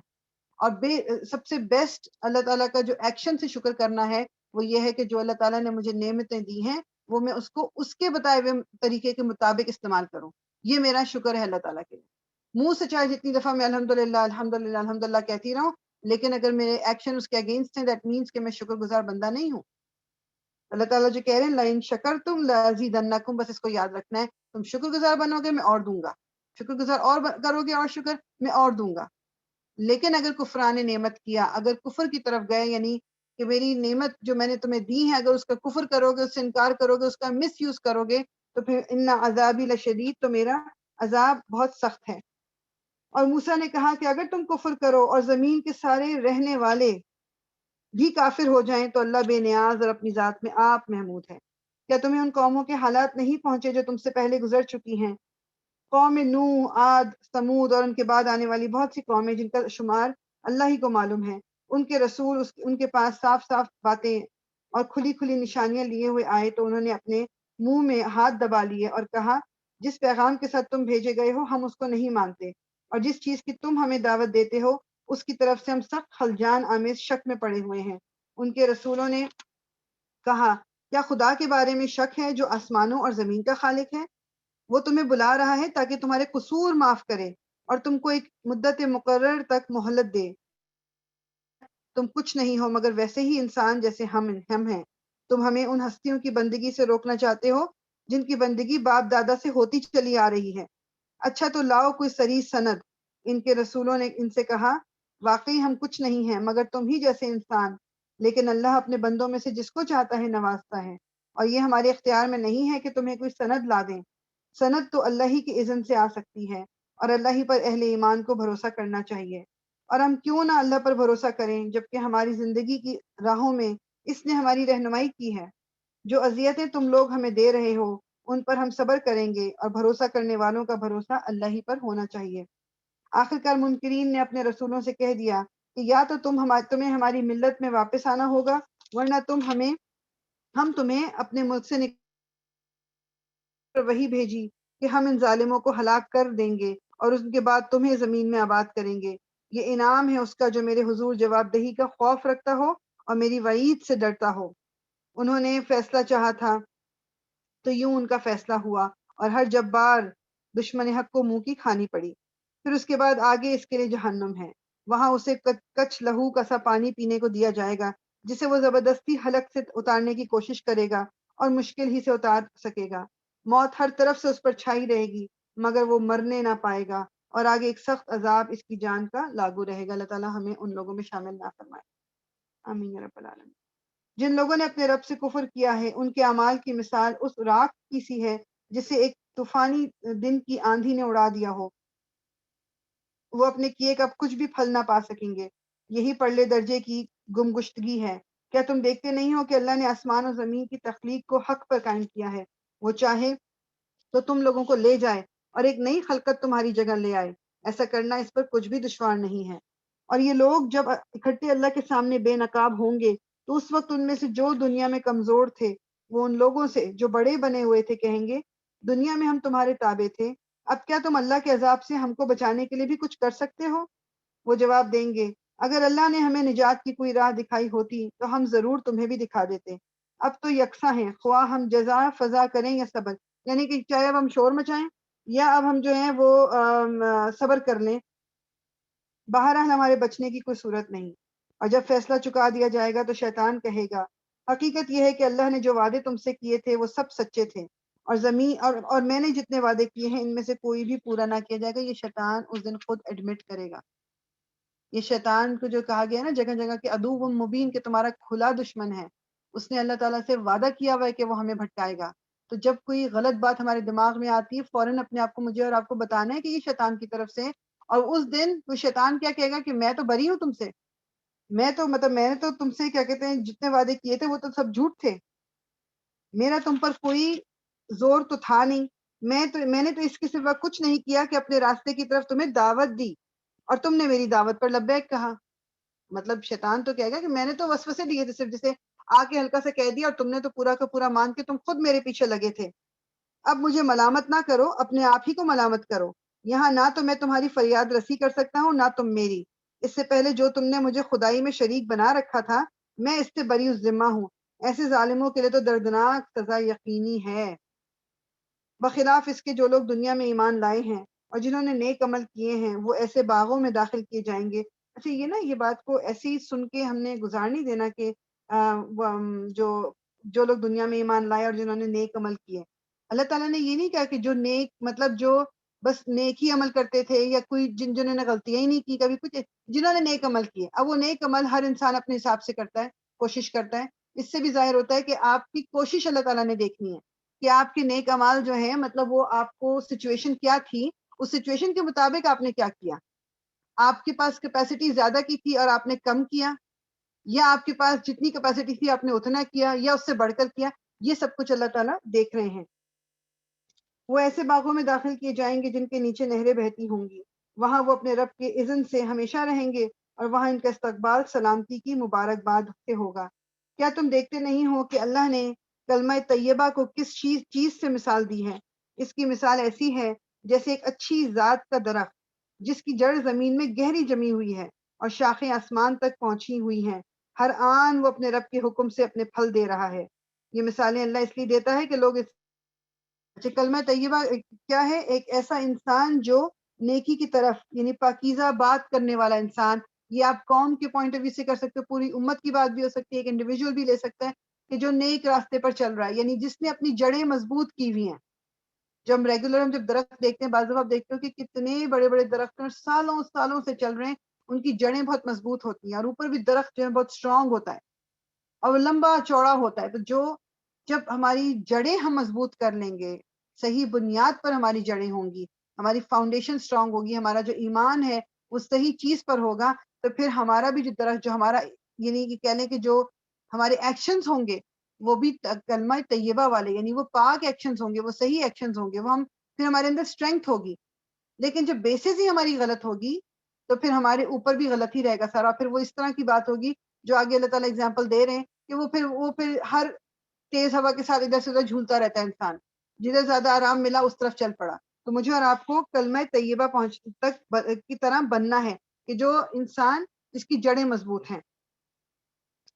اور کلمہ خبیثہ کی مثال ایک بدذات درخت کی سی ہے جو زمین کی سطح سے اکھاڑ پھینکا جاتا ہے، اس کے لیے کوئی استحکام نہیں ہے. کلمہ خبیثہ یعنی جو غلط طرف لوگ لگے ہوئے، جو غلط کام لوگ کرتے ہیں، کہ بیسیکلی وہ ایسا ہے کہ جیسے آپ کوئی اس طرح کا نازک درخت لے لو جس کی روٹس اتنی ذرا ڈیپ نہیں گئی ہوئی، ذرا سی تیز ہوا چلتی ہے اور وہ اس کو اکھاڑ کے پھینک دیتی ہے، ذرا طوفان آتا ہے وہ ختم. لیکن جو ایک مضبوط درخت ہوتا ہے وہ کھڑا رہتا ہے. تو مجھے اور آپ کو وہ مضبوط درخت بننا ہے. ایمان لانے والوں کو اللہ کی ایک قول ثابت کی بنیاد پر دنیا اور آخرت دونوں میں ثبات عطا کرتا ہے. ثبات کا مطلب ہے جو پائیداری ہے، جس کے اندر جو کہ اسٹرینگتھ ہے، جس کے اندر جو ہمیشہ رہتا ہے. اور ظالموں کو اللہ بھٹکا دیتا ہے. اللہ کو اختیار ہے جو چاہے کرے. کو جنہوں نے اللہ کی نعمت پائی اور اسے کفران نعمت سے بدل ڈالا اور اپنے ساتھ اپنی قوم کو بھی ہلاکت کے گھر میں جھونک دیا، یعنی جہنم، جس میں وہ جھلسے جائیں گے اور وہ بدترین جائے قرار ہے. اور اللہ کی کچھ ہمسر تجویز کر لیے تاکہ وہ انہیں اللہ کے راستے سے بھٹکا دیں. ان سے کہو اچھا مزے کر لو، آخر کار تمہیں پلٹ کر جانا دوزخ ہی میں ہے. اے نبی، میرے بندے جو ایمان لائے ہیں ان سے کہہ دو کہ نماز قائم کریں اور جو کچھ ہم نے ان کو دیا ہے اس میں سے کھلے اور چھپے راہ خیر میں خرچ کریں، قبل اس کے کہ وہ دن آئے جس میں نہ خرید و فروخت ہوگی اور نہ دوست نوازی ہو سکے. قل لی عبادی، کہ میرے بندوں سے کہہ دو، الذین، وہ لوگ جو آمنو، ایمان لائے، یقیم الصلاۃ، صلاۃ نماز کو قائم کریں، وینفقوا، اور خرچ کریں، مما، اس میں سے، جو رزقناہم، جو ہم نے ان کو دیا ہے، سرن، یعنی چھپا کے، وعلانیتن، دکھا کے، من قبلی، اس سے پہلے کہ این یاتیا، کہ وہ آ جائے، یومن، وہ دن، لا بیعن، اس میں کوئی تجارت نہیں ہوگی، فیہ، اس میں، ولا خلال، اور کوئی دوستی بھی کام نہیں آئے گی. یہ اسی طرح کی آیتیں اور جگہ بھی، ایک سورہ بقرہ میں بھی اسی طرح کی آئے، لا بیعن فیہ ولا خلۃ، یعنی کہ کوئی شفاعت نہیں ہوگی، کوئی کسی کی مدد نہیں کر سکے گا، کوئی دوستی کام نہیں آئے گی، کسی قسم کی کوئی آپ لین دین نہیں کر سکو گے اس دن. صرف بس فائنل آپ کا رزلٹ ہے آپ کے ہاتھ میں جو دیا جائے گا، سارے ہمارے اعمال کا نتیجہ ہے بس ہوگا. اللہ وہی تو ہے جس نے زمین اور آسمانوں کو پیدا کیا اور آسمان سے پانی برسایا، پھر اس کے ذریعے سے تمہاری رزق رسانی کے لیے طرح طرح کے پھل پیدا کیے، جس نے کشتی کو تمہارے لیے مسخر کیا کہ سمندر میں اس کے حکم سے چلے، اور دریاؤں کو تمہارے لیے مسخر کیا، جس نے سورج اور چاند کو تمہارے لیے مسخر کرنے کا مطلب ہوتا ہے کہ آپ کے تابع کر دیا، آپ کے اللہ تعالیٰ کے تابع ہیں سورج اور چاند کے. یہ ہمارے لیے، یعنی جس ٹائم پہ سورج نکلتا ہے، جب چاند نکلتا ہے، یہ ہماری دنیا کی زندگی کے لیے بہت ضروری تھا اس طرح نکلنا. جس نے سورج اور چاند کو تمہارے لیے مسخر کیا کہ لگاتار چلے جا رہے ہیں، اور رات اور دن کو تمہارے لیے مسخر کیا، جس نے وہ سب کچھ تمہیں دیا جو تم نے مانگا. اگر تم اللہ کی نعمتوں کا شمار کرنا چاہو تو کر نہیں سکتے. حقیقت یہ ہے کہ انسان بڑا ہی بے انصاف اور ناشکرا ہے. یاد کرو وہ وقت جب ابراہیم نے دعا کی تھی، پروردگار، اس شہر کو امن کا شہر بنا، اور مجھے اور میری اولاد کو بت پرستی سے بچا. پروردگار، ان بتوں نے بہتوں کو گمراہی میں ڈالا ہے، ممکن ہے کہ میری اولاد کو بھی یہ گمراہ کر دیں، لہٰذا ان میں سے جو میرے طریقے پر چلے وہ میرا ہے، اور جو میرے خلاف طریقہ اختیار کرے تو یقیناً تو درگزر کرنے والا مہربان ہے. مطلب انہوں نے یہ بھی نہیں کہا کہ جو تو میرے طریقے پہ چلتا ہے وہ ہم میں سے، جو نہیں ہے وہ پھر تو ان کو سزا دے گا، ان کے لیے برا بھلا نہیں، کہ تو پھر درگزر کرنے والا اور مہربان ہے. کہ یہ حضرت یہ کیا ہے، وَإِذْ قَالَ إِبْرَاهِيمُ رَبِّ اجْعَلْ هَٰذَا الْبَلَدَ آمِنًا وَاجْنُبْنِي وَبَنِيَّ أَن نَّعْبُدَ الْأَصْنَامَ، کا بچا کے رکھنا کہ میری اولاد کو، کہ وہ بھی، کہ میں اور میری اولاد کے ہم بت پرستی کریں. ممکن ہے کہ میری اولاد کو بھی یہ گمراہ کر دیں، لہٰذا ان میں سے جو میرے طریقے پر چلے وہ میرا ہے، اور جو میرے خلاف طریقہ اختیار کرے تو یقیناً درگزر کرنے والا مہربان ہے. پروردگار، میں نے ایک بے آب و گیا وادی میں اپنی اولاد کے ایک حصے کو تیرے محترم گھر کے پاس بدلا بسایا ہے. پروردگار، یہ میں نے اس لیے کیا ہے کہ یہ لوگ یہاں نماز قائم کریں، لہٰذا تو لوگوں کے دلوں کو ان کا مشتاق بنا اور انہیں کھانے کو پھل دے، شاید کہ یہ شکر گزار بنے. بیسیکلی یہ ہم سب کو واقعہ پتہ ہے کہ حضرت اسماعیل کو اور حضرت حاجرہ کو حضرت ابراہیم جو تھے، وہ جہاں پر اب مکہ ہے، وہاں پر اس وقت وہ صرف وادی تھی، وہاں چھوڑ کے آپ آ گئے تھے، اور اللہ کے حکم سے، اور ایک کھجور کی آپ کہہ لو بوری سی تھی، اور پانی کا ایک وہ جو چمڑے کا ایک بنا ہوا تھا، اس میں پانی تھا، اور آپ آ گئے تھے اللہ کے حکم سے، اور اللہ تعالیٰ سے آپ دعا مانگ رہے ہیں. اور پھر یہی ہوا تھا کہ وہاں پر کس طرح سے جب پانی ختم ہوا اور پھر پانی کی تلاش میں حضرت حاجرہ صفا اور مروہ کی پہاڑیوں کے درمیان وہ دوڑی ہیں، اور پھر کس طرح اللہ تعالیٰ کے معجزے سے جو زمین سے پانی نکل آیا تھا، جو زمزم ہے، جو ہم ابھی تک پیتے ہیں، تو اس پانی کی وجہ سے لوگوں نے وہاں پر آ کے بسنا شروع کر دیا اور وہاں پر کھیتی باڑی شروع کر دی، کس طرح وہ پورا شہر بس گیا۔ اور اللہ تعالیٰ نے یہ دعا ہے، یہ حضرت ابراہیم کی دعا کا نتیجہ ہے کہ وہاں پر کیا کیا نہیں ہے اب، جو کہ شروع انہیں کھانے کو پھل دے، شاید کہ شکر گزار بنے۔ پروردگار تو جانتا ہے جو کچھ ہم چھپاتے ہیں اور جو کچھ ظاہر کرتے ہیں، اور واقعی اللہ سے کچھ بھی چھپا ہوا نہیں ہے، نہ زمین میں اور نہ آسمانوں میں۔ شکر ہے اس خدا کا جس نے مجھے اس بڑھاپے میں اسماعیل اور اسحاق جیسے بیٹے دیے۔ حقیقت یہ ہے کہ میرا رب ضرور دعا سنتا ہے، یہ حقیقت ہے۔ شکر ہے اس خدا کا جس نے مجھے بڑھاپے میں اسماعیل اور اسحاق جیسے بیٹے دیے۔ حقیقت یہ ہے کہ میرا رب ضرور دعا سنتا ہے، اے میرے پروردگار۔ اب یہ وہ دعا ہے جو ہم نماز میں پڑھتے ہیں۔ رب اور اس کو اچھی طرح دیکھ بھی لیں، کیونکہ بعض دفعہ کیا ہوتا ہے ہم رب کو اور جعلنی اس کو ڈفرینٹ طریقے سے پڑھتے ہیں۔ یہ رب بجعلنی، با جیم سے کنیکٹ ہو رہا ہے، یہ ربی جعلنی نہیں ہے، جیم کے اوپر زبر نہیں ہے۔ رب، یہ آیا نمبر آپ کی بنتی ہے 40 رب اجعلنی، رب اجعلنی مقیم الصلاة ومن ذریتی ربنا وتقبل دعا ربنا اغفر لی ولی والدی وللمؤمنین یوم یقوم الحساب۔ یہ نماز میں پڑھتے ہیں نا یہ دعا، اے میرے پروردگار مجھے نماز قائم کرنے والا بنا، اور میری اولاد سے بھی ایسے لوگ اٹھا جو یہ کام کریں۔ پروردگار میری دعا قبول کر، پروردگار مجھے اور میرے والدین کو اور سب ایمان لانے والوں کو اس دن معاف کر دینا جبکہ حساب قائم کیا جائے گا۔ اب یہ ظالم لوگ جو کچھ کر رہے ہیں، اللہ کو تم اس سے غافل نہ سمجھو، اللہ تو انہیں ٹال رہا ہے اس دن کے لیے جب حال یہ ہوگا کہ آنکھیں پھٹی کی پٹی رہ گئی ہیں، سر اٹھائے بھاگے چلے جا رہے ہیں، نظریں اوپر جمی ہوئی ہیں اور دل اڑے جا رہے ہیں۔ اے محمد اس دن سے تم انہیں ڈراؤ جبکہ عذاب انہیں آ لے گا۔ اس وقت یہ ظالم کہیں گے کہ اے ہمارے رب، ہمیں تھوڑی سی مہلت اور دے دے، ہم تیری دعوت کو لبیک کہیں گے اور رسولوں کی پیروی کریں گے۔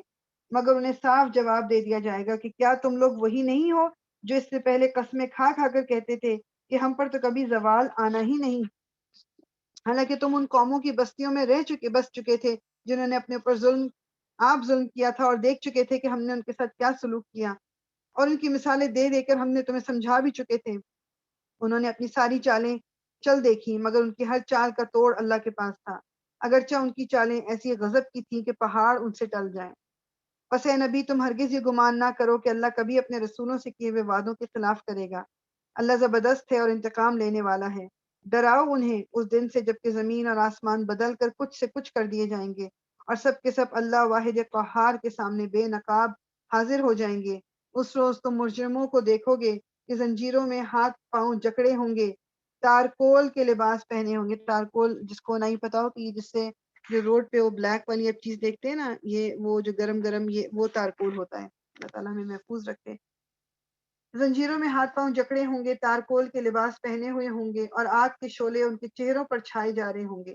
یہ اس لیے ہوگا کہ اللہ ہر متنفس کو اس کے کیے کا بدلہ دے گا، اللہ کو حساب لیتے کچھ دیر نہیں لگتی۔ اللہ تعالیٰ ہمیں ان لوگوں میں شامل نہ کرے جن کا یہ آخر میں ذکر ہے۔ یہ ایک پیغام ہے سب انسانوں کے لیے، اور یہ بھیجا گیا ہے اس لیے کہ ان کو اس کے ذریعے سے خبردار کر دیا جائے اور وہ جان لے کہ حقیقت میں خدا بس ایک ہی ہے، اور جو عقل رکھتے ہیں وہ ہوش میں آ جائیں۔ یہ کیا ہے؟ وَلَيَذَّكَّرَ أُولُو الْأَلْبَابِ، کہ جو عقل والے ہیں نا، جو شعور رکھتے ہیں، ان کے لیے یہ ریمائنڈر ہے۔ وہ ان آیات سے سیکھتے ہیں جو پہلے میں نے کوٹ کی تھی، آئی تھنک کل نہیں، مطلب فرائیڈے کی بات ہے، کہ رسول اللہ صلی اللہ علیہ وسلم کے بعد جو ایک شخص آیا تھا پوچھنے کہ میں کیا پڑھوں، تو آپ نے کہا تھا کہ جو الف لام را سے شروع ہو رہی جو صورتیں ان کا وہ کرو، ان کو پڑھو، ان کو سمجھو۔ تو یہ بھی یہ سورہ ابراہیمیہ کیوں ہے؟ کیونکہ اس میں آخرت کے بارے میں ہے، اس میں اچھے برے کے بارے میں، کہ مطلب بروں کا انجام کیا ہوگا اور اچھوں کا انجام کیا ہوگا، جو مجھے اور آپ کو اپنے آپ کو ہمیشہ ریمائنڈر دیتے رہنا چاہیے۔ سورہ الحجر، اچھا سورہ الحجر جو ہے یہ بھی مکی سورہ ہے، اور یہ بھی لیٹر پارٹ آف مکن لائف، یہ اس وقت پارٹ میں، اور کیونکہ اس میں بھی اس کے پڑھنے سے ہی اندازہ ہو جائے گا کہ سختی کتنی اللہ تعالیٰ کیوں کر رہے ہیں، کیونکہ اب ان کو اتنا ٹائم گزر چکا ہے رسول اللہ کو لوگوں کے درمیان ان کو سمجھاتے ہوئے، وہ لوگ ابھی بھی سمجھ کے نہیں دے رہے ہیں۔ ہجر جو ہے بیسیکلی وہ آپ یہ کہہ لو کہ یہ ایک اوٹ ہوتی ہے یا پتھر کو بھی کہتے ہیں، ٹھیک ہے، یہ ہجرت کا بھی روٹ یہی ہے، ہجرت اور پتھر اوٹ یہ اس کا یہی روٹ ہے۔ اصحاب الحجر جو ہے نا، اصحاب الحجر کا ذکر آئے گا جو پتھر والے تھے، یہ وہ بیسیکلی عاد اور سمود کی جو قومیں تھیں۔ بسم اللہ الرحمن الرحیم، الف لام را، یہ آیات ہیں کتاب الہی اور قرآن مبین کی۔ ہمارا 14 جز بھی شروع ہو رہا ہے۔ بعید نہیں کہ ایک وقت وہ آ جائے جب وہی لوگ جنہوں نے آج دعوت اسلام کو قبول کرنے سے انکار کر دیا ہے پچھتا پچھتا کر کہیں گے کاش ہم نے سر تسلیم خم کر دیا ہوتا۔ چھوڑو انہیں، کھائیں اور پئیں، مزے کریں اور بھلاوے میں ڈالے رکھیں ان کو جھوٹی امید، ان کو بھلاوے میں ڈالے رکھیں ان کو جھوٹی امید، ان قریب انہیں معلوم ہو جائے گا ہم نے اس سے پہلے جس بستی کو بھی ہلاک کیا ہے اس کے لیے خاص مہلت عمل لکھی جا چکی تھی۔ کوئی قوم نہ اپنے وقت مقرر سے پہلے ہلاک ہو سکتی ہے نہ اس کے بعد چھوٹ سکتی ہے۔ یہ لوگ کہتے ہیں کہ اے وہ شخص جس پر ذکر نازل ہوا ہے تو یقیناً دیوانہ ہے، اگر تو سچا ہے تو ہمارے سامنے فرشتوں کو لے کیوں نہیں آتا؟ ہم فرشتوں کو یوں ہی نہیں اتار دیا کرتے، وہ جب اترتے ہیں تو حق کے ساتھ اترتے ہیں اور پھر لوگوں کو مہلت نہیں دی جاتی۔ رہا یہ ذکر تو یہ اس کو ہم نے نازل کیا ہے اور ہم خود اس کے نگہبان ہیں۔ اللہ تعالیٰ نے قرآن کو کی سیفٹی، قرآن کو پرزرو کرنے کا جو وعدہ ہے وہ اپنے سر خود لیا ہوا ہے۔ اے محمد ہم تم سے پہلے بہت سی گزری ہوئی قوموں میں رسول بھیج چکے ہیں، کبھی ایسا نہیں ہوا کہ ان کے پاس کوئی رسول آیا ہو اور انہوں نے اس کا مذاق نہ اڑایا ہو۔ مجرمین کے دلوں میں تو ہم اس ذکر کو اسی طرح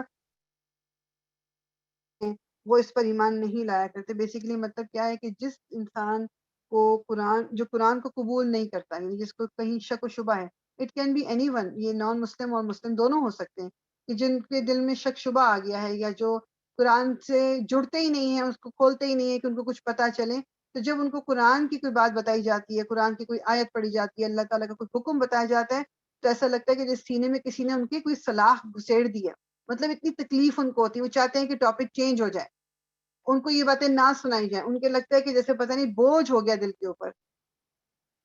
قدیم سے اس کماش کے لوگوں کا یہی طریقہ رہا ہے، اگر ہم ان پر آسمان کا کوئی دروازہ کھول دیتے اور وہ دن دہاڑے اس میں چڑھنے بھی لگتے، تب بھی وہ یہی کہتے کہ ہماری آنکھوں کا دھوکہ ہو رہا ہے بلکہ ہم پر جادو کر دیا گیا ہے۔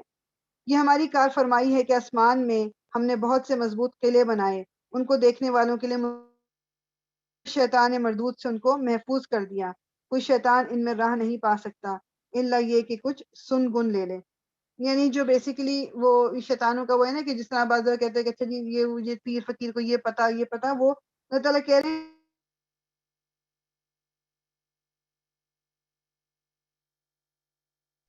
غیب کی خبریں لانے کی کوشش کر، مطلب وہ اور وہ جو آپ کا فیوچر بتانے والے کہتے ہیں جن کو یہ پتا وہ کچھ سن گن لیتے ہیں، ان کو بات کسی کو شیطانوں کو جنات کو نہیں پتا، مطلب پہرا بٹھا دیا گیا ہے جو کہ ابھی قریب جا کے کوئی سنگن نہیں لے سکتے اوپر۔ جب وہ سنگن لینے کی کوشش کرتا ہے تو ایک شعلہ ہے روشن اس کی پیچھا کرتا ہے، شہاب جو ہے نا کہ جو آپ جس کو ہم شوٹنگ سٹار بھی کہتے ہیں، یہ پیچھے جب یہ کوئی کوشش کرتا ہے کوئی جن جو ہے یا شیطان جو ہے جا کے کہ کچھ سنگن لے لے تو ایک روشنی جو ہے ایک شعلہ روشن جو ہے وہ اس کے پیچھے جو ہے اس کو پھینکا جاتا ہے۔ ہم نے زمین کو پھیلایا، اس میں پہاڑ جمائے، اس میں ہر نوع کی نباتات ٹھیک ٹھیک نپی تلی مقدار کے ساتھ اگائیں اور اس میں معیشت کے اسباب فراہم کیے تمہارے لیے بھی اور ان بہت سی مخلوقات کے لیے بھی جن کے رازق تم نہیں ہو۔ کوئی چیز ایسی نہیں جس کے خزانے ہمارے پاس نہ ہو، اور جس چیز کو بھی ہم نازل کرتے ہیں ایک مقرر مقدار میں نازل کرتے ہیں۔ یا راور ہواؤں کو ہم ہی بھیجتے ہیں، پھر آسمان سے پانی برساتے ہیں اور اس پانی سے تمہیں سیراب کرتے ہیں۔ اس دولت کے خزانہ دار تم نہیں ہو۔ یہ اللہ تعالیٰ ریمائنڈ کرا رہے ہیں کہ یہ چیزیں تم یوز کر رہے ہو، جو میں تمہیں نعمتیں دے رہا ہوں یہ تمہاری ملکیت نہیں ہے، تم اس کے اونر نہیں ہو، تو اپنے آپ کو یہ ریمائنڈر دیتے رہا کرو۔ زندگی اور موت ہم دیتے ہیں اور ہم ہی سب کے وارث ہونے والے ہیں۔ پہلے جو لوگ تم میں سے ہو گزرے ہیں ان کو بھی ہم نے دیکھ رکھا ہے اور بعد کے آنے والے بھی ہماری نگاہ میں ہیں۔ یقیناً تمہارا رب ان سب کو اکٹھا کرے گا اور وہ حکیم بھی ہے اور علیم بھی۔ ہم نے انسان کو سڑی ہوئی مٹی کے سوکھے گارے سے بنایا اور اس سے پہلے جنوں کو ہم آگ کی لپٹ سے پیدا کر چکے ہیں۔ پھر یاد کرو اس موقع کو جب تمہارے رب نے فرشتوں سے کہا، اچھا ابھی جو ہے نا سورہ ہجر میں بھی ذکر آئے گا اس واقعے کا جو اللہ تعالیٰ نے جب شیطان بن گیا تھا، یہ واقعہ ابھی تیسری دفعہ آ رہا ہے۔ پہلے ہم نے اس کو سورہ بقرہ میں پڑھا، دوسری دفعہ پھر ہم نے اس کو سورہ اعراف میں پڑھا، اور اب ہم یہاں پر پڑھ رہے ہیں، یہ 7 جگہ میں قرآن پہ آیا ہوا ہے، یہ آدم اور حوا اور شیطان کا جو واقعہ ہے. لیکن آپ یہ دیکھنا کہ جب دوبارہ سے کبھی اس کو ریویو کریں کہ اینگل ڈفرینٹ ہے. اللہ تعالیٰ ایک ہی واقعے کو ڈفرینٹ پرسپیکٹو سے ہمارے سامنے لے کے آ رہے ہیں تاکہ ہم ہر اینگل اس کا دیکھ لیں. پھر یاد کرو اس موقع کو جب تمہارے رب نے فرشتوں سے کہا کہ میں سڑی ہوئی مٹی کے سوکھے گارے سے ایک بشر پیدا کر رہا ہوں. جب میں اسے پورا بنا چکوں اور اس میں روح سے کچھ پھونک دوں تو تم سب اس کے آگے سجدے میں گر جانا. چنانچہ تمام فرشتوں نے سجدہ کیا سوائے ابلیس کے کہ اس نے سجدہ کرنے والوں کا ساتھ دینے سے انکار کر دیا. رب نے پوچھا اے ابلیس تجھے کیا ہوا کہ تو نے سجدہ کرنے والوں کا ساتھ نہ دیا؟ اس نے کہا میرا یہ کام نہیں ہے کہ میں اس بشر کو سجدہ کروں جسے تو نے سڑی ہوئی مٹی کے سوکھے گارے سے پیدا کیا ہے. رب نے فرمایا اچھا تو نکل جا یہاں سے کیونکہ تو مردود ہے اور اب روز جزا تک تجھ پر لعنت ہے. اس نے عرض کیا میرے رب یہ بات ہے تو پھر مجھے اس روز تک کے لیے مہلت دے جبکہ سب انسان دوبارہ اٹھائے جائیں گے. فرمایا اچھا تجھے مہلت ہے اس دن تک جس کا وقت ہمیں معلوم ہے. وہ بولا میرے رب جیسا تو نے مجھے بہکایا ہے اسی طرح اب میں زمین میں ان سب کو بہکا دوں گا. یعنی اب یہ نوٹ کریں کہ وہ کس کو بلیم کر رہا ہے، وہ اللہ تعالیٰ کو بلیم کر رہا ہے کہ یہ مطلب یہ آپ نے مجھے بھٹکا دیا ہے. اور یہ آپ آئی ایم پریٹی شیور کہ آج کل کے دور میں بھی کبھی نہ کبھی اس طرح کا میرے اور آپ پہ بھی ہو سکتا ہے وقت آیا ہو، یا ہم نے اس طرح لوگوں کو کرتے ہوئے تو ضرور دیکھا ہوگا کہ اپنی غلطی کا الزام اللہ پہ ڈال دینا یا دوسرے پہ ڈال دینا. یہ تو اللہ تعالیٰ نہ چاہتا تو کیسا ہوتا. اللہ تعالیٰ نے اس سچویشن میں جو ڈالا اللہ تعالیٰ نے نعوذ باللہ ہم اللہ تعالیٰ پہ بھی ڈالتے ہیں اور کبھی کبھی پھر جب ہمیں اس لیول پہ نہیں جاتے تو ہم لوگوں پہ ڈال دیتے ہیں. اس نے اگر مجھے یہ نہ کہا ہوتا تو میں نے اس طرح سے ریٹیلیٹ نہ کیا ہوتا تو میں نے اس کو مار نہ دیا ہوتا. میں نے مطلب وی ہیو ریزنس. اس نے مجھے تنگ کیا تھا تبھی تو میں نے یہ بری زبان استعمال کی، یہ تبھی تو میں نے اس پہ ہاتھ اٹھایا. We have reasons. تو اللہ تعالیٰ یہ بیسیکلی اب یہ کہہ لو کہ یہ شیطان کے کیریکٹرسٹکس میں سے ہے کہ دوسرے پہ الزام لگا دینا اور اپنی غلطی کو بھول جانا. میں ان کے لیے دل فریبیاں پیدا کر کے ان سب کو بہکاؤں گا سوائے تیری ان بندوں کے جنہیں تو نے ان میں سے خالص کر لیا ہو. یعنی اب یہ کہہ دینا صرف کہ جی شیطان ہی بہکا رہا ہے تو اب میں کیا کروں؟ نہیں، جو اللہ کے خالص بندے ہیں وہ شیطان کے بہکاوے میں نہیں آتے کیونکہ وہ اپنے آپ کو پروٹیکٹڈ رکھتے ہیں قرآن کے ساتھ کنیکٹ رہ کے، جو بتائی ہوئی مسنون دعائیں ہیں ان کو مانگ کے، اور اپنے طور طریقے درست رکھ کے وہ اپنے آپ کو شیطان کے چنگل سے محفوظ رکھنے کے لیے کوشش کرتے ہیں، تگ و دو کرتے ہیں. فرمایا یہ راستہ ہے جو سیدھا مجھ تک پہنچتا ہے. بے شک جو میرے حقیقی بندے ہیں ان پر تیرا بس نہ چلے گا. تیرا بس صرف ان بہکے ہوئے لوگوں پر ہی چلے گا جو تیری پیروی کریں، اور ان سب کے لیے جہنم کی وعید ہے. یہ جہنم جس کی وعید پیروان ابلیس کے لیے کی گئی ہے، مطلب جو لوگ ابلیس کو فالو کریں گے ان کو جو وعید دی جا رہی ہے، اس کے 7 دروازے ہیں اور ہر دروازے کے لیے ان میں سے ایک حصہ مخصوص کر دیا گیا. اچھا جس بتاتی جاؤں کہ جنت کے 8 دروازے ہیں. ٹھیک ہے، جنت کے 8 دروازے ہیں، جہنم کے 7 دروازے ہیں. ہر دروازے کے لیے ان میں سے ایک حصہ مخصوص کر دیا گیا ہے. یعنی بیسیکلی جس قسم کی گمراہی ہوگی، جس قسم کی خرابیاں ہوں گی، اس کے حساب سے ڈالا جائے گا. جس طرح جنت کے جو دروازے ہیں ان میں سے ایک دروازہ سچ بولنے والوں کے لیے ہے، ایک ہے روزہ داروں کے لیے، ایک ڈفرینٹ قسم کے جو ہیں دروازے ہیں. بخلاف اس کے متقی لوگ باغوں اور چشموں میں ہوں گے اور ان سے کہا جائے گا کہ داخل ہو جاؤ ان میں سلامتی کے ساتھ بے خوف و خطر. ان کے دلوں میں جو تھوڑی بہت کھوٹ کپٹ ہوگی اسے ہم نکال دیں گے. وہ آپس میں بھائی بھائی بن کر آمنے سامنے تختوں پر بیٹھیں گے. نہ انہیں وہاں پر کسی مشقت سے پالا پڑے گا اور نہ وہ وہاں سے نکالے جائیں گے. اے نبی میرے بندوں کو خبر دے دو کہ میں بہت درگزر کرنے والا اور رحیم ہوں، مگر اس کے ساتھ میرا عذاب بھی نہایت دردناک عذاب ہے. نبی عبادی انی انا الغفور الرحیم وان عذابی هو العذاب العلیم. یعنی کہ میرے بندوں کو اے نبی بتا دو کہ میں درگزر کرنے والا اور رحیم بھی ہوں، لیکن میرا عذاب بھی نہایت دردناک اور سخت ہے. اور انہیں ذرا ابراہیم کے مہمانوں کا قصہ سناؤ جب وہ آئے اس کے ہاں اور کہا سلام ہو تم پہ. اگر آپ کو یاد ہو کہ جب ہم نے پہلے پڑھا تھا لوط علیہ السلام کے پاس جب ان کے اوپر عذاب آنا تھا تو ابراہیم علیہ السلام کے پاس فرشتے آئے تھے. اس وقت اتنی ڈیٹیل نہیں آئی تھی، ٹھیک ہے، وہ کہانی ڈفرینٹ اینگل سے بتائی جا رہی تھی، اس کا ڈفرینٹ پارٹ. اب یہ پتا چل رہا ہے کہ وہ آئے اور انہوں نے فرشتوں نے کہا سلام. یعنی ابراہیم علیہ السلام نے کہا ہمیں تم سے ڈر لگتا ہے. انہوں نے جواب دیا ڈرو نہیں، ہم تمہیں ایک بڑے سیانے لڑکے کی بشارت دیتے ہیں. ابراہیم نے کہا کیا تم اس بڑھاپے میں مجھے اولاد کی بشارت دیتے ہو؟ ذرا سوچو تو صحیح کہ یہ کیسی بشارت تم مجھے دے رہے ہو. انہوں نے جواب دیا ہم تمہیں برحق بشارت دے رہے ہیں، تم مایوس نہ ہو۔ ابراہیم نے کہا اپنے رب کی رحمت سے مایوس تو گمراہ لوگ ہی ہوا کرتے ہیں۔ یہ جو ہے نا یہ وَمَن يَقْنَطُ مِن رَحْمَتِ رَبِّهِ إِلَّا لَضَالُونَ، یعنی کہ جو گمراہ ہو جاتے ہیں وہی اللہ کی رحمت سے مایوس ہوتے ہیں۔ پھر ابراہیم نے کہا اے فرشتگان الہی، وہ مہم کیا ہے جس پر آپ حضرات تشریف لائے ہیں؟ وہ بولے ہمیں بھیجے گئے ہیں، صرف لوط کے گھر والے مستثنا ہیں، ان سب کو ہم بچا لیں گے سوائے اس کی بیوی کے، جس کے لیے اللہ فرماتا ہے کہ ہم نے مقدر کر دیا ہے کہ وہ پیچھے رہ جانے والوں میں رہے گی۔ پھر جب یہ فرشتے لوط کے ہاں پہنچے تو اس نے کہا آپ لوگ اجنبی معلوم ہوتے ہیں۔ انہوں نے جواب دیا نہیں، بلکہ ہم وہی چیز لے کر آئے ہیں جس کے آنے میں یہ لوگ شک کر رہے تھے، یعنی یہ لوگ جو عذاب کے آنے میں شک کر رہے تھے اب ہم وہ اللہ کا عذاب لے کر آئے ہیں۔ ہم تم سے سچ کہتے ہیں کہ ہم حق کے ساتھ تمہارے پاس آئے ہیں، لہٰذا اب تم کچھ رات رہے اپنے گھر والوں کو لے کر نکل جاؤ اور خود ان کے پیچھے پیچھے چلو، تم میں سے کوئی پلٹ کر نہ دیکھے، بس سیدھے چلے جاؤ اور جدھر جانے کا تمہیں حکم دیا جا رہا ہے۔ اور اسے ہم نے اپنا یہ فیصلہ پہنچا دیا کہ صبح ہوتے ہوتے ان لوگوں کی جڑ کاٹ دی جائے گی۔ افشاں اگر آپ کے پاس تفسیر ہے تھوڑا سا تھوڑی دیر کے لیے اگر آپ پڑھ لو if it's in front of you۔ Faryal میں ابھی پڑھ نہیں پاؤں گی، سوری۔ اچھا اوکے نو ہاں پرابلم۔ اوکے۔ اتنے میں شہر کے لوگ خوشی کے مارے بےتاب ہو کر لوط کے گھر چڑھ آئے۔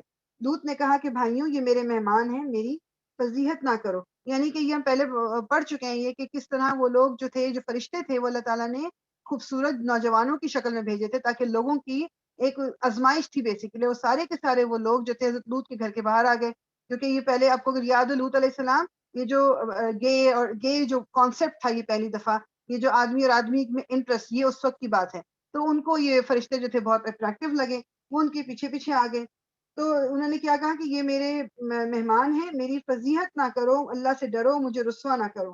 وہ بولے کیا ہم بارہا تمہیں منع نہیں کر چکے ہیں کہ دنیا میں بھر کے ٹھیکیدار نہ بنو؟ لوط نے عاجز ہو کر کہا اگر تمہیں کچھ کرنا ہی ہے تو میری بیٹیاں موجود ہیں۔ بیسیکلی اس کا مطلب پہلے بھی میں بتا چکی ہوں کہ یہ یعنی لڑکیاں موجود ہیں تو شادی کر کے صحیح طریقے سے ان کے ساتھ یہ اپنے تعلق قائم کرو، غلط طریقے پہ مت چلو۔ تیری جان کی قسم ہے نبی، اس وقت ان پر ایک نشہ سا چڑھا ہوا تھا جس میں وہ آپے سے باہر ہوتے جا رہے تھے۔ آخرکار پاؤ پھٹتے ہی ان کو ایک زبردست دھماکے نے آ لیا اور ہم نے ان کی بستی کو تلپٹ کر کے رکھ دیا اور ان پر پکی ہوئی مٹی کے پتھروں کی بارش برسا دی۔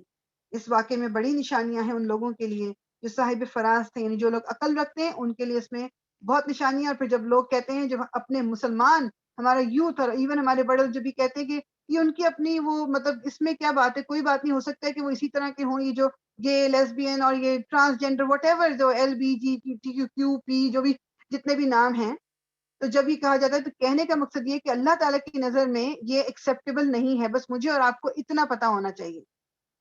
جب ہم ان کی ریلیز میں ان کا ساتھ دینے نکلتے ہیں تو اس وقت صرف ہمیں اتنا پتا ہونا چاہیے کہ اللہ تعالیٰ کو یہ ناپسند ہے۔ ہاں وہ جو کچھ کر رہے ہیں ان کو ان کے حال پہ چھوڑ دینا چاہیے، مجھے جا کے ان کو جا کے بتانے کی ضرورت نہیں کہ ہمارا قرآن یہ کہہ رہا ہے، ہمارا قرآن نہیں، یہ بات نہیں میں کر رہی، یہ مجھے اور آپ کو پتا ہونا چاہیے اور ہماری یوتھ کو پتا ہونا چاہیے جب وہ سپورٹ میں کھڑے ہوتے ہیں کہ دس is what the Quran Cs.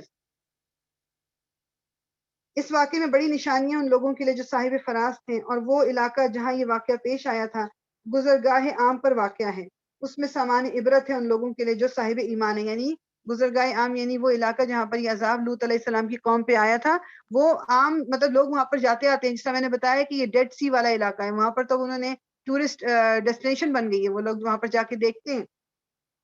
اور ایکا والے ظالم تھے، تو دیکھ لو کہ ہم نے بھی ان سے انتقام لیا، اور ان دونوں قوموں کے اجڑے ہوئے علاقے کھلے راستے پر واقع۔ ایکا والے بھی ان کے بارے میں زیادہ جو آپ کہہ لو کہ ڈیٹیل اتنی نہیں ملتی، لیکن یہ کہ مطلب کچھ مطلب ان کے بارے میں بتایا جاتا ہے کہ یہ جو حضرت شعیب کے جو لوگ تھے ان کا نام مدین تھا، اور مدین کے شہر کو جو مطلب وہ بھی کہتے ہیں کہ شاید ان کا نام یہ سٹی کا نام تھا ایکا، واللہ عالم۔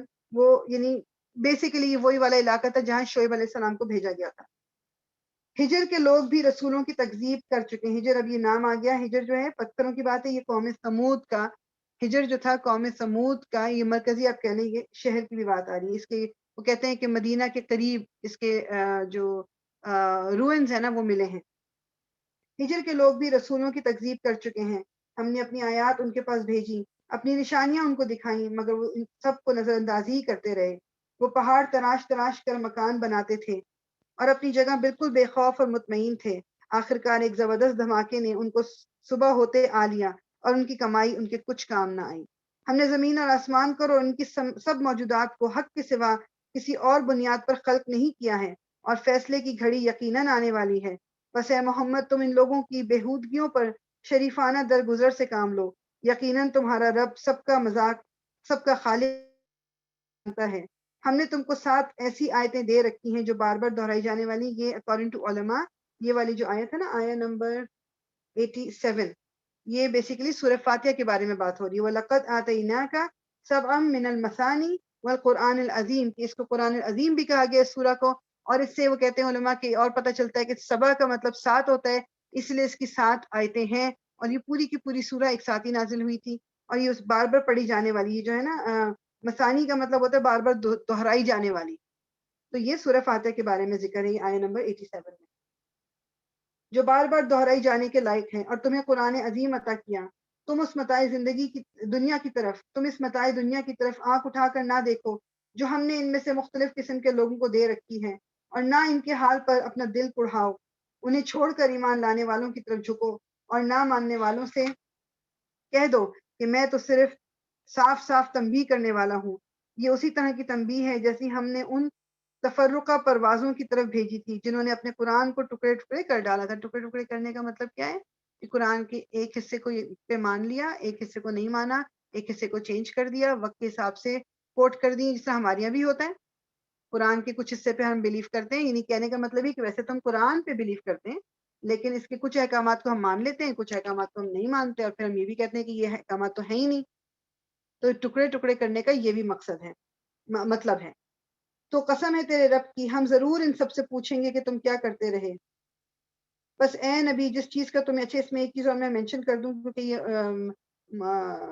جو شیوخ ہیں وہ بھی مینشن کرتے ہیں، تو یہ جو ہمارے یہاں پاکستان میں اسپیشلی جو ٹرینڈ ہے نا پنسورہ، اس میں سے کچھ صورتیں نکال کے اس میں شامل کی گئی ہیں، اور اس میں کچھ دعائیں ہیں، اور اس میں کچھ ایسی وہ جس طرح اس میں پتہ نہیں درود تاج، درود تنجینہ، پتہ نہیں کیا کیا چیزیں شامل کی ہوئی ہیں، اور کچھ لوگوں نے اپنے آپ کو محدود کر دیا، بس وہی پنسورہ اٹھاتے ہیں، وہی صورتیں سے پڑھتے رہتے ہیں۔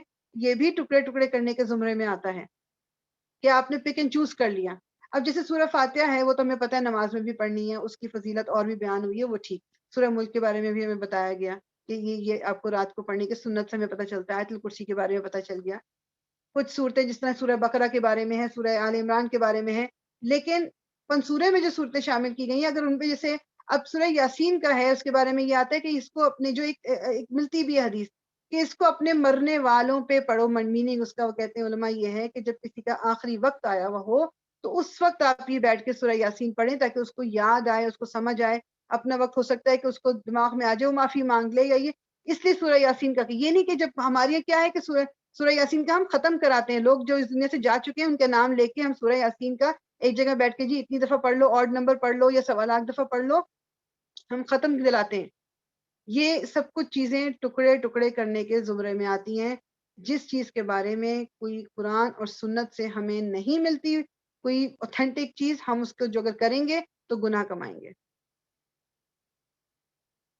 بس اے نبی جس چیز کا تمہیں حکم دیا جا رہا ہے اسے ہاں کے پکارے کہہ دو، اور شرک کرنے والوں کی ذرا برابر پرواہ نہ کرو۔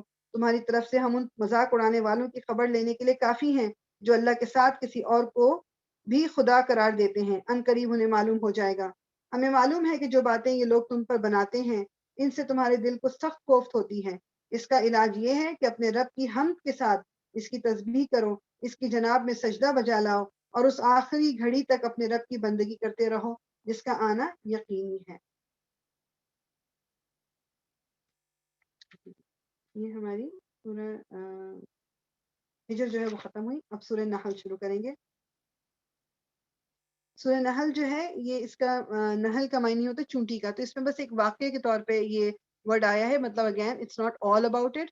تو اس میں یہ اور یہ جو ہے وہ کہتے ہیں کہ جو اس کا ٹائم پیریڈ وہ اس طرح سے ہے، تو مکی سورہ یہ بھی، اس کا ٹائم پیریڈ اس طرح کرتے ہیں کہ جس نے تو سیرہ پڑھی ہوئی ہے کہ جب فرسٹ جو ہجرت ہوئی تھی، جو مائگریشن ہوئی تھی حبشہ کی طرف، ایتھیوپیا کی طرف، تو وہ ہو چکے، میننگ کہ اب حالات تھوڑے برے ہونے شروع ہوئے ہوئے ہیں.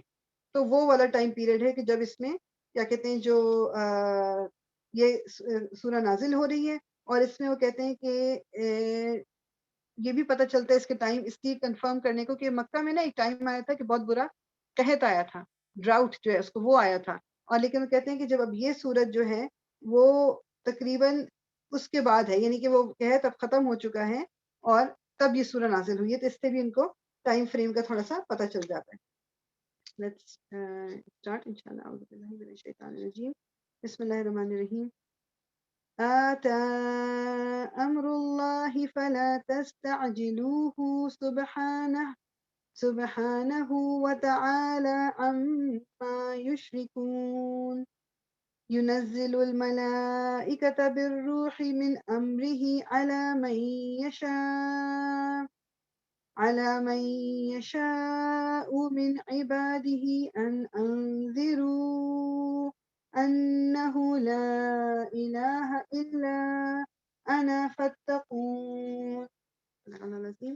آ گیا اللہ کا فیصلہ، اب اس کے لیے جلدی نہ مچاؤ.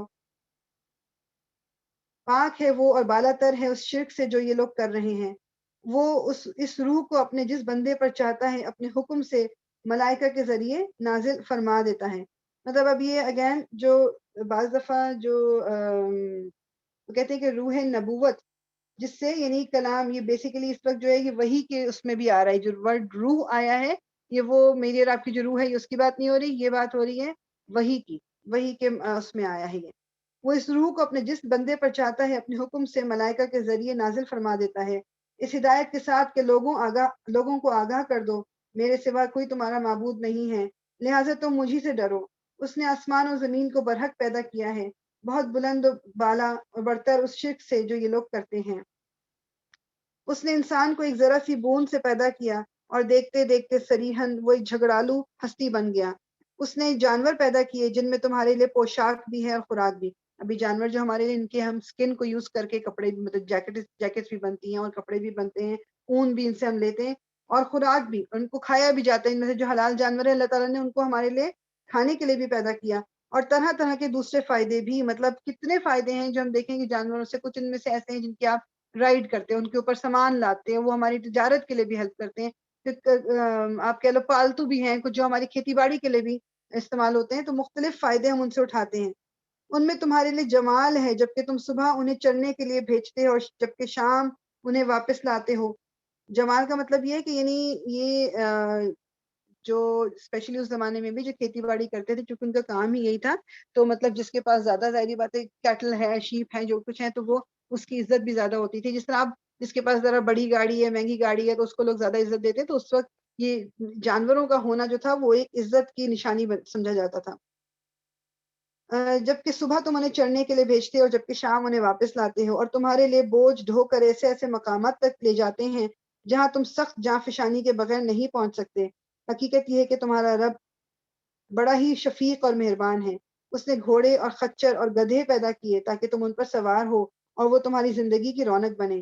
وہ اور بہت سی چیزیں تمہارے فائدے کے لیے پیدا کرتا ہے جن کا تمہیں علم تک نہیں ہے. اور اللہ ہی کے ذمہ ہے سیدھا راستہ بتانا جبکہ راستے ٹیڑھے بھی موجود ہیں. یہ سیدھا راستہ میں اور آپ ایک دوسرے کو نہیں دکھا سکتے، یہ اللہ تعالیٰ ہی کی ہدایت ہے، اللہ تعالیٰ ہی کا راستہ ہے جو سیدھا راستہ ہے. اور ٹیڑھے راستے تو بہت موجود ہیں. جس طرح وہی ہوتا ہے نا کہ جی پی ایس پہ جب ایک دفعہ ایڈریس ڈال دیا تو جی پی ایس آپ کو آپ کی ڈیسٹینیشن تک پہنچا دیتا ہے. آل دو اگر ذرا سا آپ ٹیڑھا میڑا ادھر ادھر لوگ کس طرح وہ بار بار آپ کو بولتے ہیں نا کہ یو ٹرن لے لیں یا جو ہے آپ نے وہ ریکیلکولیٹ کر لیتا ہے سارا کچھ. وہ کس وجہ سے سیدھا راستہ ہمیشہ ایک ہوتا ہے، سیدھی راہ ہمیشہ ایک ہوگی. الٹی راہیں اور غلط غلط باتیں ہمیشہ بہت ساری رہیں گی. اسی لیے جب بھی ذکر آتا ہے نور کا اور اندھیروں کا تو ہمیشہ اندھیرے جو ہیں ظلمات پلورل استعمال ہوتا ہے قرآن میں، اور نور یعنی روشنی سنگولر استعمال ہوتی ہے. سیدھا راستہ ایک ہی ہے، ہدایت ایک ہی ہے. وہی ہے جس نے آسمان سے تمہارے لیے پانی برسایا جس سے تم خود بھی سیراب ہوتے ہو اور تمہارے جانوروں کے لیے بھی چارہ پیدا ہوتا ہے. وہ اس پانی کے ذریعے سے کھیتیاں اگاتا ہے اور زیتون اور کھجور اور انگور اور طرح طرح کے دوسرے پھل پیدا کرتا ہے. اس میں ایک بڑی نشانی ہے ان لوگوں کے لیے جو غور و فکر کرتے ہیں۔ اس نے تمہاری بھلائی کے لیے رات اور دن کو اور سورج اور چاند کو مسخر کر رکھا ہے، اور سب تارے بھی اس کے ہی حکم سے مسخر ہیں۔ ان میں بہت نشانیاں ہیں ان لوگوں کے لیے جو عقل سے کام لیتے ہیں۔ اور یہ جو بہت سی رنگ برنگ کی چیزیں اس نے تمہارے لیے زمین میں پیدا کر رکھی ہیں، ان میں بھی ضرور نشانی ہے ان لوگوں کے لیے جو سبق حاصل کرنے والے ہیں۔ وہی ہے جس نے تمہارا مسخر کر رکھا ہے تاکہ تم اس سے تر و تازہ گوشت لے کر کھاؤ، یعنی مچھلیاں جو ہم پکڑتے ہیں، اور اس سے زینت کی وہ چیزیں نکالو جنہیں تم پہنا کرتے ہو۔ یہ موتی بھی تو ہم پانی کے اندر سے نکالتے ہیں۔ تم دیکھتے ہو کہ کشتی سمندر کا سینہ چیرتی ہوئی چلتی ہے۔ یہ سب کچھ اس لیے ہے کہ تم اپنے رب کا فضل تلاش کرو اور اس کے شکر گزار بنو۔ اس نے زمین میں پہاڑوں کی میخیں گاڑ دیں تاکہ زمین تم کو لے کر ڈھلک نہ جائے۔ اس نے دریا جاری کیے اور قدرتی راستے بنائے تاکہ تم ہدایت پاؤ۔ اس نے زمین میں راستہ بتانے والی علامتیں رکھی اور تاروں سے بھی لوگ ہدایت پاتے ہیں۔ پھر کیا وہ جو پیدا کرتا ہے اور وہ جو کچھ بھی پیدا نہیں کرتے دونوں یکساں ہیں؟ کیا تم ہوش میں نہیں آتے؟ اگر تم اللہ کی نعمتوں کو گننا چاہو تو گن نہیں سکتے۔ بے شک حقیقت یہ ہے کہ وہ بڑا ہی درگزر کرنے والا اور رحیم ہے، حالانکہ وہ تمہارے کھلے سے بھی واقف ہے اور چھپے سے بھی۔ اور وہ دوسری ہستیاں جنہیں اللہ کو چھوڑ کر لوگ پکارتے ہیں، وہ کسی چیز کی بھی خالق نہیں ہیں بلکہ خود مخلوق ہیں، مردہ ہیں نہ کہ زندہ، اور ان کو کچھ معلوم نہیں ہے کہ انہیں کب دوبارہ زندہ کر کے اٹھایا جائے گا۔ اسپیشلی ابھی آپ اس سے وہ سمجھ لو کہ جو لوگ اب اپنی قبروں میں جا چکے ہیں، جن کے قبروں پہ جا کے جب لوگ ان سے مانگتے ہیں تو وہ تو اپنے لیے کچھ نہیں کر سکتے۔ انہیں تو یہ بھی نہیں پتا کہ اب اس وقت وہ تو اندر سوئے پڑے ہیں۔ انہیں جب ایک دم اٹھایا جائے گا تو سب کو کیا کہیں گے کہ مطلب یہ تو ہم بس تھوڑی دیر کے لیے لیٹے تھے، انہیں تو کچھ معلوم ہی نہیں ہے۔ تمہارا خدا بس ایک ہی خدا ہے، تمہارا الہ بس ایک ہی الہ ہے، مگر جو لوگ آخرت کو نہیں مانتے ان کے دلوں میں انکار بس کر رہ گیا ہے اور وہ گھمنڈ میں پڑ گئے ہیں۔ اللہ یقیناً ان کے سب کرتوت جانتا ہے، چھپے ہوئے بھی اور کھلے ہوئے بھی۔ وہ ان لوگوں کو ہرگز پسند نہیں کرتا جو غرور نفس میں مبتلا ہوں۔ تکبر کرنے والا اللہ تعالیٰ کو نہیں پسند۔ اور جب کوئی ان سے پوچھتا ہے کہ تمہارے رب نے یہ کیا چیز نازل کی ہے تو کہتے ہیں اجی وہ تو اگلے وقتوں کی فرسودہ کہانیاں، یعنی وہ کہتے تھے کہ قرآن جو ہے یہ پرانی کہانیاں ہیں۔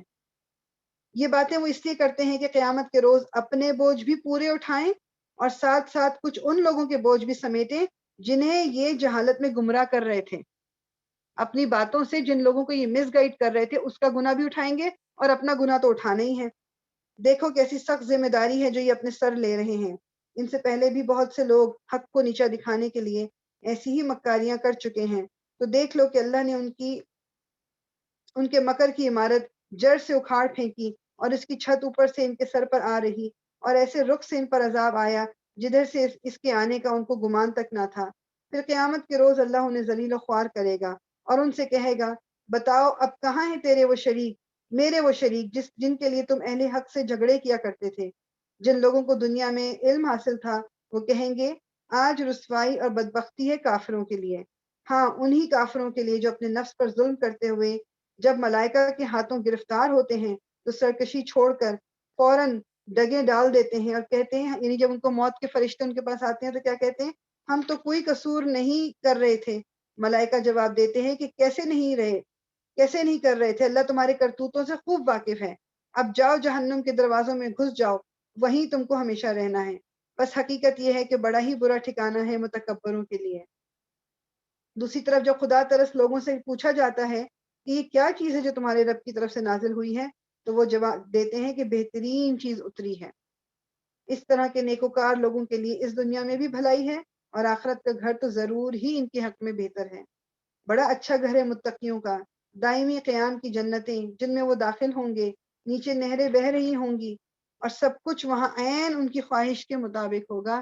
اس دنیا میں اگر ہماری کچھ خواہشات نہیں پوری ہوتی تو اپنے آپ کو ہم یہ بتا لیں اس دن ہماری ساری خواہشات پوری ہو جائیں گی۔ بس مجھے اور آپ کو کوشش میں لگ جانا ہے جنت کو حاصل کرنے کے لیے۔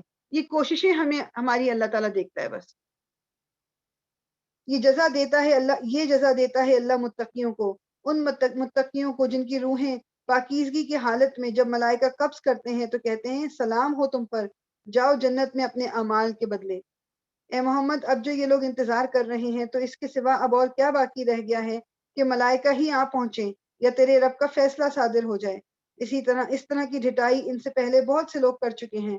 پھر جو کچھ ان کے ساتھ ہوا وہ ان پر اللہ کا ظلم نہ تھا بلکہ ان کا اپنا ظلم تھا جو انہوں نے خود اپنے اوپر کیا۔ ان کی کرتوتوں کی خرابیاں آخر کار ان کو دامنگیر ہو گئیں اور وہی چیز ان پر مسلط ہو اڑایا کرتے تھے۔ یہ مشرکین کہتے ہیں کہ اگر اللہ چاہتا تو نہ ہم اور نہ ہمارے باپ دادا اس کے سوا کسی اور کی عبادت کرتے اور نہ اس کے حکم کے بغیر کسی چیز کو حرام ٹھہراتے۔ ایسے ہی بہانے ان سے پہلے کے لوگ بھی بناتے رہے ہیں۔ تو کیا رسولوں پر صاف صاف بات پہنچا دینے کے سوا اور بھی کوئی ذمہ داری ہے؟ ہم نے ہر امت میں ایک رسول بھیج دیا اور اس کے ذریعے سے سب کو خبردار کر دیا کہ اللہ کی بندگی کرو اور طاغوت کی بندگی سے بچو۔ اس کے بعد ان میں سے کسی کو اللہ نے ہدایت بخشی اور کسی پر ضلالت مسلط ہو گئی۔ پھر ذرا زمین میں چل پھر کر دیکھو کہ جھٹلانے والوں کا کیا انجام ہوا۔ اے نبی، تم چاہے ان کی ہدایت کے لیے کتنے ہی حریص ہو جاؤ، مگر اللہ جس کو بھٹکا دیتا ہے پھر اسے ہدایت نہیں دیا کرتا، اور اس طرح کے لوگوں کی مدد کوئی نہیں کر سکتا۔ یہ لوگ اللہ کے نام سے کڑی کڑی قسمیں کھا کر کہتے ہیں کہ اللہ کسی مرنے والے کو پھر سے زندہ کر کے نہ اٹھائے گا کیوں نہیں؟ یہ تو ایک وعدہ ہے جسے پورا کرنا اس نے اپنے اوپر واجب کر لیا ہے، مگر اکثر لوگ جانتے نہیں ہیں۔ اور ایسا ہونا اس لیے ضروری ہے کہ اللہ ان کے سامنے اس حقیقت کو کھول دے جس کے بارے میں یہ اختلاف کر رہے ہیں، اور منکرین حق کو معلوم ہو جائے کہ وہ جھوٹے ہیں۔ رہا اس کا امکان تو ہمیں کسی چیز کو وجود میں لانے کے لیے اس سے زیادہ کچھ کرنا نہیں ہوتا کہ اس حکم دے ہو جا، بس وہ ہو جاتی ہے۔ جو لوگ ظلم سہنے کے بعد اللہ کی خاطر ہجرت کر گئے ہیں ان کو ہم دنیا ہی میں اچھا ٹھکانہ دیں گے اور آخرت کا اجر تو بہت بڑا ہے۔ یعنی اب یہ میرا اور آپ کے لیے بھی یہی ہے کہ اگر ہم کسی ایسی جگہ ہیں جہاں پر دین پر چلنا ہمارے لیے مشکل ہے، دین کو فالو کرنا ہمارے لیے آسان نہیں ہے، اور ہم وہاں سے ہجرت کر لیں، اس جگہ سے نکل آئیں صرف اس لیے کہ میں کسی ایسی جگہ چلا جاؤں چلی جاؤں جہاں پر میں اپنے دین پر چل سکوں، تو دنیا میں بھی اللہ تعالیٰ اجر دیں گے اور آخرت کا اجر تو ہے ہی۔ کاش جان لیں وہ مظلوم جنہوں نے صبر کیا ہے، وہ جو اپنے رب کے بھروسے پر کام کر رہے ہیں کہ کیسا اچھا انجام ان کا منتظر ہے۔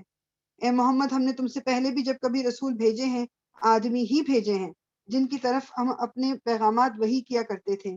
اہل ذکر سے پوچھ لو کہ اگر تم لوگ خود نہیں جانتے، پچھلے رسولوں کو بھی ہم نے روشن نشانیاں اور کتابیں دے کر بھیجا تھا، اور اب یہ ذکر تم پر نازل کیا ہے تاکہ تم لوگوں کے سامنے اس تعلیم کی تشریح و توضیح کرتے جاؤ جو ان کے لیے اتار دی گئی ہے، اور تاکہ یہ لوگ خود بھی غور و فکر کریں۔ پھر کیا وہ لوگ جو دعوت پیغمبر کی مخالفت میں بدتر سے بدتر چالیں چل رہے ہیں اس بات سے بالکل ہی بے خوف ہو گئے ہیں کہ اللہ ان کو زمین ہی میں دھسا دے، یا ایسے گوشے سے ان پر عذاب لے آئے جدھر سے اس کے آنے کا ان کو وہم و گمان تک نہ ہو، یا اچانک چلتے پھرتے ان کو پکڑ لے، یا ایسی حالت میں انہیں پکڑے جبکہ انہیں خود آنے والی مصیبت کا کھٹکا لگا ہوا ہو اور وہ اس سے بچنے کی فکر میں چوکنے ہوں، اور وہ جو کچھ بھی کرنا چاہے یہ لوگ اس کو عاجز کرتے۔ حقیقت یہ ہے کہ اللہ تمہارا رب بڑا ہی نرم خو اور رحیم ہے۔ اور کیا یہ لوگ اللہ کی پیدا کی ہوئی کسی چیز کو بھی نہیں دیکھتے کہ اس کا سایہ کس طرح اللہ کے حضور سجدہ کرتے ہوئے دائیں اور بائیں گرتا ہے؟ سب کے سب اس طرح اظہار عجز کر رہے ہیں۔ زمینوں اور آسمانوں میں جس قدر جاندار مخلوقات ہیں اور جتنے فرشتے ہیں سب اللہ کے آگے سربسجود ہیں۔ وہ ہرگز سرکشی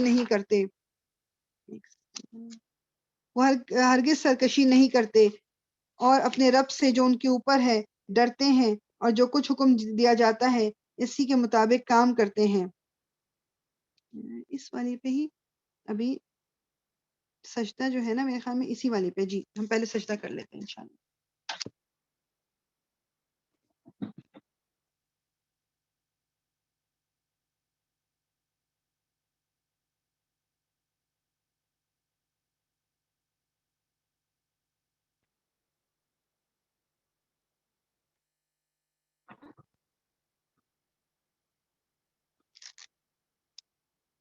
اچھا جی، اللہ کا فرمان ہے کہ اپنے رب سے جو ان کے اوپر ہے ڈرتے ہیں اور جو کچھ حکم دیا جاتا ہے اسی کے مطابق کام کرتے ہیں۔ اللہ کا فرمان ہے کہ دو خدا نہ بنا لو، خدا تو بس ایک ہی ہے، لہٰذا تم مجھی سے ڈرو، اسی کا ہے وہ سب کچھ جو آسمانوں میں ہے اور جو زمین میں ہے، اور خالصتاً اسی کا دین ساری کائنات میں چل رہا ہے۔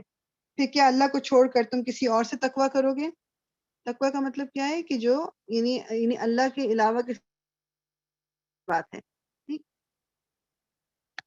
تم کو جو بھی نعمت حاصل ہے اللہ ہی کی طرف سے ہے، اللہ ہی کی طرف سے ہے. پھر جب کوئی سخت وقت تم پر آتا ہے تو تم لوگ خود اپنی فریادیں لے کر اسی کی طرف دوڑتے ہو. جب اللہ اس وقت کو ٹال دیتا ہے مگر جب اللہ اس وقت کو ٹال دیتا ہے تو یک یک تم میں سے ایک گروہ اپنے رب کے ساتھ دوسروں کو اس مہربانی کے شکریہ میں شریک کرنے لگتا ہے. یہ ہم سب کے سامنے یہ ایگزامپلز ہیں ہماری ابھی اس دنیا میں. ہمارے پاکستان میں آپ دیکھ لیں کہ وہی بات کہ انسان جو کیا کہتے ہیں دعائیں کرتا رہے گا، اور پھر جب وہ دعائیں پوری ہو جاتی ہیں تو پھر شکریہ کس کا ادا کرتا ہے؟ اللہ تعالیٰ کے کرنے کے بجائے یہ مزاروں پہ پہنچ جاتا ہے. دوسروں کے ساتھ اس مہربانی کی شکریہ میں شریک کرنے لگتا ہے تاکہ اللہ کے احسان کی ناشکری کرے. اچھا مزے کر لو، ان قریب تمہیں معلوم ہو جائے گا. یہ لوگ جن کی حقیقت سے واقف نہیں ہیں ان کے حصے ہمارے دیے ہوئے رزق میں سے مقرر کرتے ہیں. خدا کی قسم ضرور تم سے پوچھا جائے گا کہ یہ جھوٹ تم نے کیسے گھڑ لیے تھے. یہ خدا کی بیٹیاں تجویز کرتے ہیں، سبحان اللہ، اور ان کے لیے وہ جو یہ خود چاہیں. مطلب بیسیکلی اللہ تعالیٰ کے ساتھ شرک تو کرتے ہی ہیں، اور یہ اللہ تعالیٰ کی بیٹیاں، مطلب فرشتوں کو کہتے تھے کہ یہ اللہ کی بیٹیاں ہیں.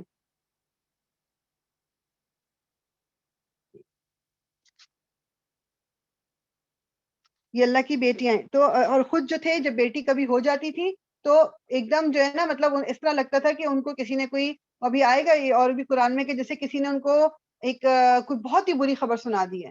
لیکن اللہ تعالیٰ کے ساتھ جب کرنے پہ آتے تھے تو یہ کہ اللہ تعالیٰ جو ہیں وہ جو ان کی بیٹیاں ہیں. یہ صدف جزاک اللہ خیرن. نہل میرے دماغ میں بس ہو گیا، نہل جو ہے وہ ہنی بی کے لیے ہے، نمل از اینٹ. جزاک اللہ خیرن. یہ خدا کی بیٹیاں تجویز کرتے ہیں، سبحان اللہ، اور ان کے لیے وہ جو یہ خود چاہیں. جب ان میں سے کسی کو بیٹی کی پیدا ہونے کی خوشخبری دی جاتی ہے تو جی میں یہی کہہ رہی ہوں. ابھی میں نے یہ میسج دیکھا ہے کہ نہل جو ہے وہ ہنی بھی ہے، نمل ہے جو چونٹی ہے جو آگے آئے گی سورہ. ٹھیک ہے، نہل جو ہم پڑھ رہے ہیں وہ ہنی بھی، شہد کی مکھی، اس کا مطلب شہد کی مکھی. وہ میرے منہ سے جلدی میں چونٹی نکل گیا اس کے لیے. اٹس ناٹ اینٹ. جب کسی کو کسی بیٹی کے پیدا ہونے کی خوشخبری دی جاتی ہے تو اس کے چہرے پر کلونس چھا جاتی ہے، یعنی کہ ایک دم لگتا ہے کہ کوئی کالک چھا گئی ہے، اور وہ بس خون کا سا گھونٹ پی کر رہ جاتا ہے. لوگوں سے چھپتا پھرتا ہے کہ اس بری خبر کے بعد کیا کسی کو منہ دکھائے. سوچتا ہے کہ ذلت کے ساتھ بیٹی کو لیے رہے یا مٹی سے. برے حکم ہیں جو یہ خدا کے بارے میں لگاتے ہیں. بری صفات سے متصف کیے جانے کے لائق تو وہ لوگ ہیں جو آخرت کا یقین نہیں رکھتے. ہاں رہا اللہ تو اس کے لیے سب سے برتر صفات ہیں، وہی تو سب پر غالب اور حکمت میں کامل ہے. اگر کہیں اللہ لوگوں کو ان کی زیادتی پر فوراً ہی پکڑ لیا کرتا تو روئے زمین پر کسی متنفس کو نہ چھوڑتا، لیکن وہ سب کو ایک وقت مقرر تک مہلت دیتا ہے. پھر جب وہ وقت آ جاتا ہے تو اس سے کوئی ایک گھڑی بھی آگے پیچھے نہیں ہو سکتا. آج یہ لوگ وہ چیزیں اللہ کے لیے تجویز کر رہے ہیں جو خود اپنے لیے انہیں ناپسند ہیں، اور جھوٹ کہتی ہیں ان کی زبانیں تاکہ ان کے لیے بھلا ہی بھلا ہے. ان کے لیے تو ایک چیز ہے اور وہ ہے دوزخ کی آگ، ضرور یہ سب سے پہلے اس میں پہنچائے جائیں گے. خدا کی قسم ہے محمد، تم سے پہلے بھی بہت سی قوموں میں ہم رسول بھیج چکے ہیں، اور پہلے بھی یہی ہوتا رہا کہ شیطان نے ان کے برے کرتوت انہیں خوشنما بنا کر دکھائے اور رسولوں کی بات انہوں نے مان کر نہ دی. وہی شیطان آج ان لوگوں کا بھی سرپرست بنا ہوا ہے اور یہ دردناک سزا کے مستحق بن رہے ہیں. ہم نے یہ کتاب تم پر اس لیے نازل کی ہے کہ تم ان اختلافات کی حقیقت ان پر کھول دو جن میں یہ پڑے ہوئے ہیں. یہ کتاب رہنمائی اور رحمت بن کے اتری ہے ان لوگوں کے لیے جو اسے مان لیں. تم ہر برسات میں دیکھتے ہو کہ اللہ نے آسمان سے پانی برسایا اور یک مردہ پڑی ہوئی زمین میں اس کی بدولت جان ڈال دی. یقیناً اس میں ایک نشانی ہے سننے والوں کے لیے. اور تمہارے لیے مویشیوں میں بھی ایک سبق موجود ہے. ان کے پیٹ سے گوبر اور خون کے درمیان ہم ایک چیز تمہیں پلاتے ہیں، یعنی خالص دودھ جو پینے والوں کے لیے نہایت خوشگوار ہے. یعنی یہ اللہ تعالیٰ کی قدرت ہے. کر لیں کھاتے کیا ہیں یہ جو گائے ہے، کیا کھاتی ہے؟ گھاس کھاتی ہے، گرین گھاس کھاتی ہے. اندر اس کے خون بھی موجود ہے جو کہ ریڈ کلر کا ہوتا ہے. لیکن جو دودھ، جو پاک صاف دودھ جو ہمارے لیے حلال ہے اور جو ہمارے لیے آپ کہہ لو کہ صحت مند ہمیں کرتا ہے، وہ وائٹ رنگ کا ہے، جو اس کے اندر سے نکلتا ہے وہ اندر مکس نہیں ہوتا خون کے ساتھ، وہ اندر مکس نہیں ہوتا کسی گند کے ساتھ، اس کو اللہ تعالیٰ نے کس طرح پروٹیکٹڈ رکھا ہے. اس پہ بھی اگر ہم بیٹھ کے سوچیں تو ہمارے لیے سبق موجود ہے. اسی طرح کھجور کے درختوں اور انگور کی بیلوں میں سے بھی ہم ایک چیز تمہیں پلاتے ہیں جس سے تم نشہ آور بھی بنا لیتے ہو اور پاک رزق بھی، یعنی کہ کھجور کی بھی شراب بنتی ہے اور انگور کی بھی شراب بنتی ہے، تو اب یہی چیز حلال بھی ہے، یہ چیز ہمیں ہماری انجوائمنٹ کے لیے بھی ہے، ہماری صحت کے لیے بھی ہے، اور اسی چیز کو لوگ اس سے مطلب غلط کام بھی کر لیتے ہیں، اس سے شراب بھی بنائی جاتی ہے. اور دیکھو تمہارے رب نے شہد کی مکھی پر ہی، اب آئی گیا اس سے مجھے خود ہی ایک دم یاد آ جانا تھا کہ میں نے منہ سے میرے چیونٹی نکلا ہے. اور دیکھو تمہارے رب نے شہد کی مکھی پر یہ بات وہی کر دی کہ پہاڑوں میں اور درختوں میں اور ٹٹیوں میں، یہ جو ہوتی ہے نا بیلیں جہاں پہ جس چیز پہ چڑھائی جاتی ہیں اس کو کہا جاتا ہے، یہ ٹٹی کا ورڈ اردو میں استعمال ہے اس میں، اور ٹٹیوں میں چڑھائی ہوئی بیلوں میں چھتے بنا اور ہر طرح کے پھلوں کا رس چوس اور اپنے رب کی ہموار کی ہوئی راہوں پر چلتی رہی. یعنی یہ مکھی کو کس نے بتایا کہ یہ جو پھولوں سے اس نے شہد لینا ہے اور پھر شہد کو اس نے کیا کرنا ہے اور پھر کس طرح رس چوسنا ہے، اور پھر اس رس کا ان کی باڈی میں کیا کچھ ہوتا ہے کہ جب وہ منہ سے جو نکالتی ہیں، جو ان کا لعاب ہوتا ہے، جو بیسیکلی کہیں کہ ان کا تھوک ہوتا ہے، جو کہ بیسیکلی شہد ہے، صاف ہے، پاک ہے، وہ یہ کس نے سکھایا یہ؟ اور کبھی آپ ڈاکیومنٹری کوئی دیکھیں تو شہد کی جو مکھیاں ہیں، جب یہ ان میں سے کچھ کی جو رسپانسبلٹی ہوتی ہے نا، جو جا کے پتہ کر کے آتی ہیں کہ جی شہد مطلب نیکٹر کہاں موجود ہے، کون سے پھل ہمیں پھولوں پر جانا ہے، اور بہت بہت وہ کہتے ہیں اتنا دور دور کا ڈسٹینس یہ طے کرتے ہیں کہ یو کی ناٹ ایون امیجن، اور آ کے جب انہوں نے دوسروں کو بتانا ہوتا ہے تاکہ وہ چل کے ان کے ساتھ وہاں سے نیکٹر لے کے آئیں، ان کا ایک لٹرلی ایک ان کی موومنٹ ہے اس طرح کی جو وہ موو کر کے بتاتی ہیں، یہ کہ اگر وہ سیدھا چل رہی ہیں تو کس طرف ان کو لیفٹ جانا ہے یا رائٹ جانا ہے، اگر وہ گھوم رہی ہیں تو کدھر جانا ہے، مطلب یہ ڈائریکشنز بھی وہ بتاتی ہیں اپنی موومنٹ کے ذریعے. تو یہ کس نے سکھایا ہے؟ یہ اللہ تعالیٰ کے سوا کوئی نہیں ہے جو ان کو جس نے یہ سکھایا ہے. یقین پھر اپنے رب کی ہموار کی ہوئی راہوں پر چلتی رہے. اس مکھی کے اندر سے رنگ برنگ کا ایک شربت نکلتا ہے جس میں شفا ہے لوگوں کے لیے، تو ہمارے لیے شہد میں شفا ہے، یقیناً اس میں بھی ایک نشانی ہے ان لوگوں کے لیے جو غور و فکر کرتے ہیں. اور دیکھو اللہ نے تم کو پیدا کیا، پھر وہ تم کو موت دیتا ہے، اور تم میں سے کوئی بدترین عمر کو پہنچا دیا جاتا ہے تاکہ سب کچھ جاننے کے بعد پھر کچھ نہ جانے. یہ حق ہے اللہ ہی کے علم میں بھی کامل ہے، کہ اللہ ہی علم میں بھی کامل ہے اور قدرت میں بھی.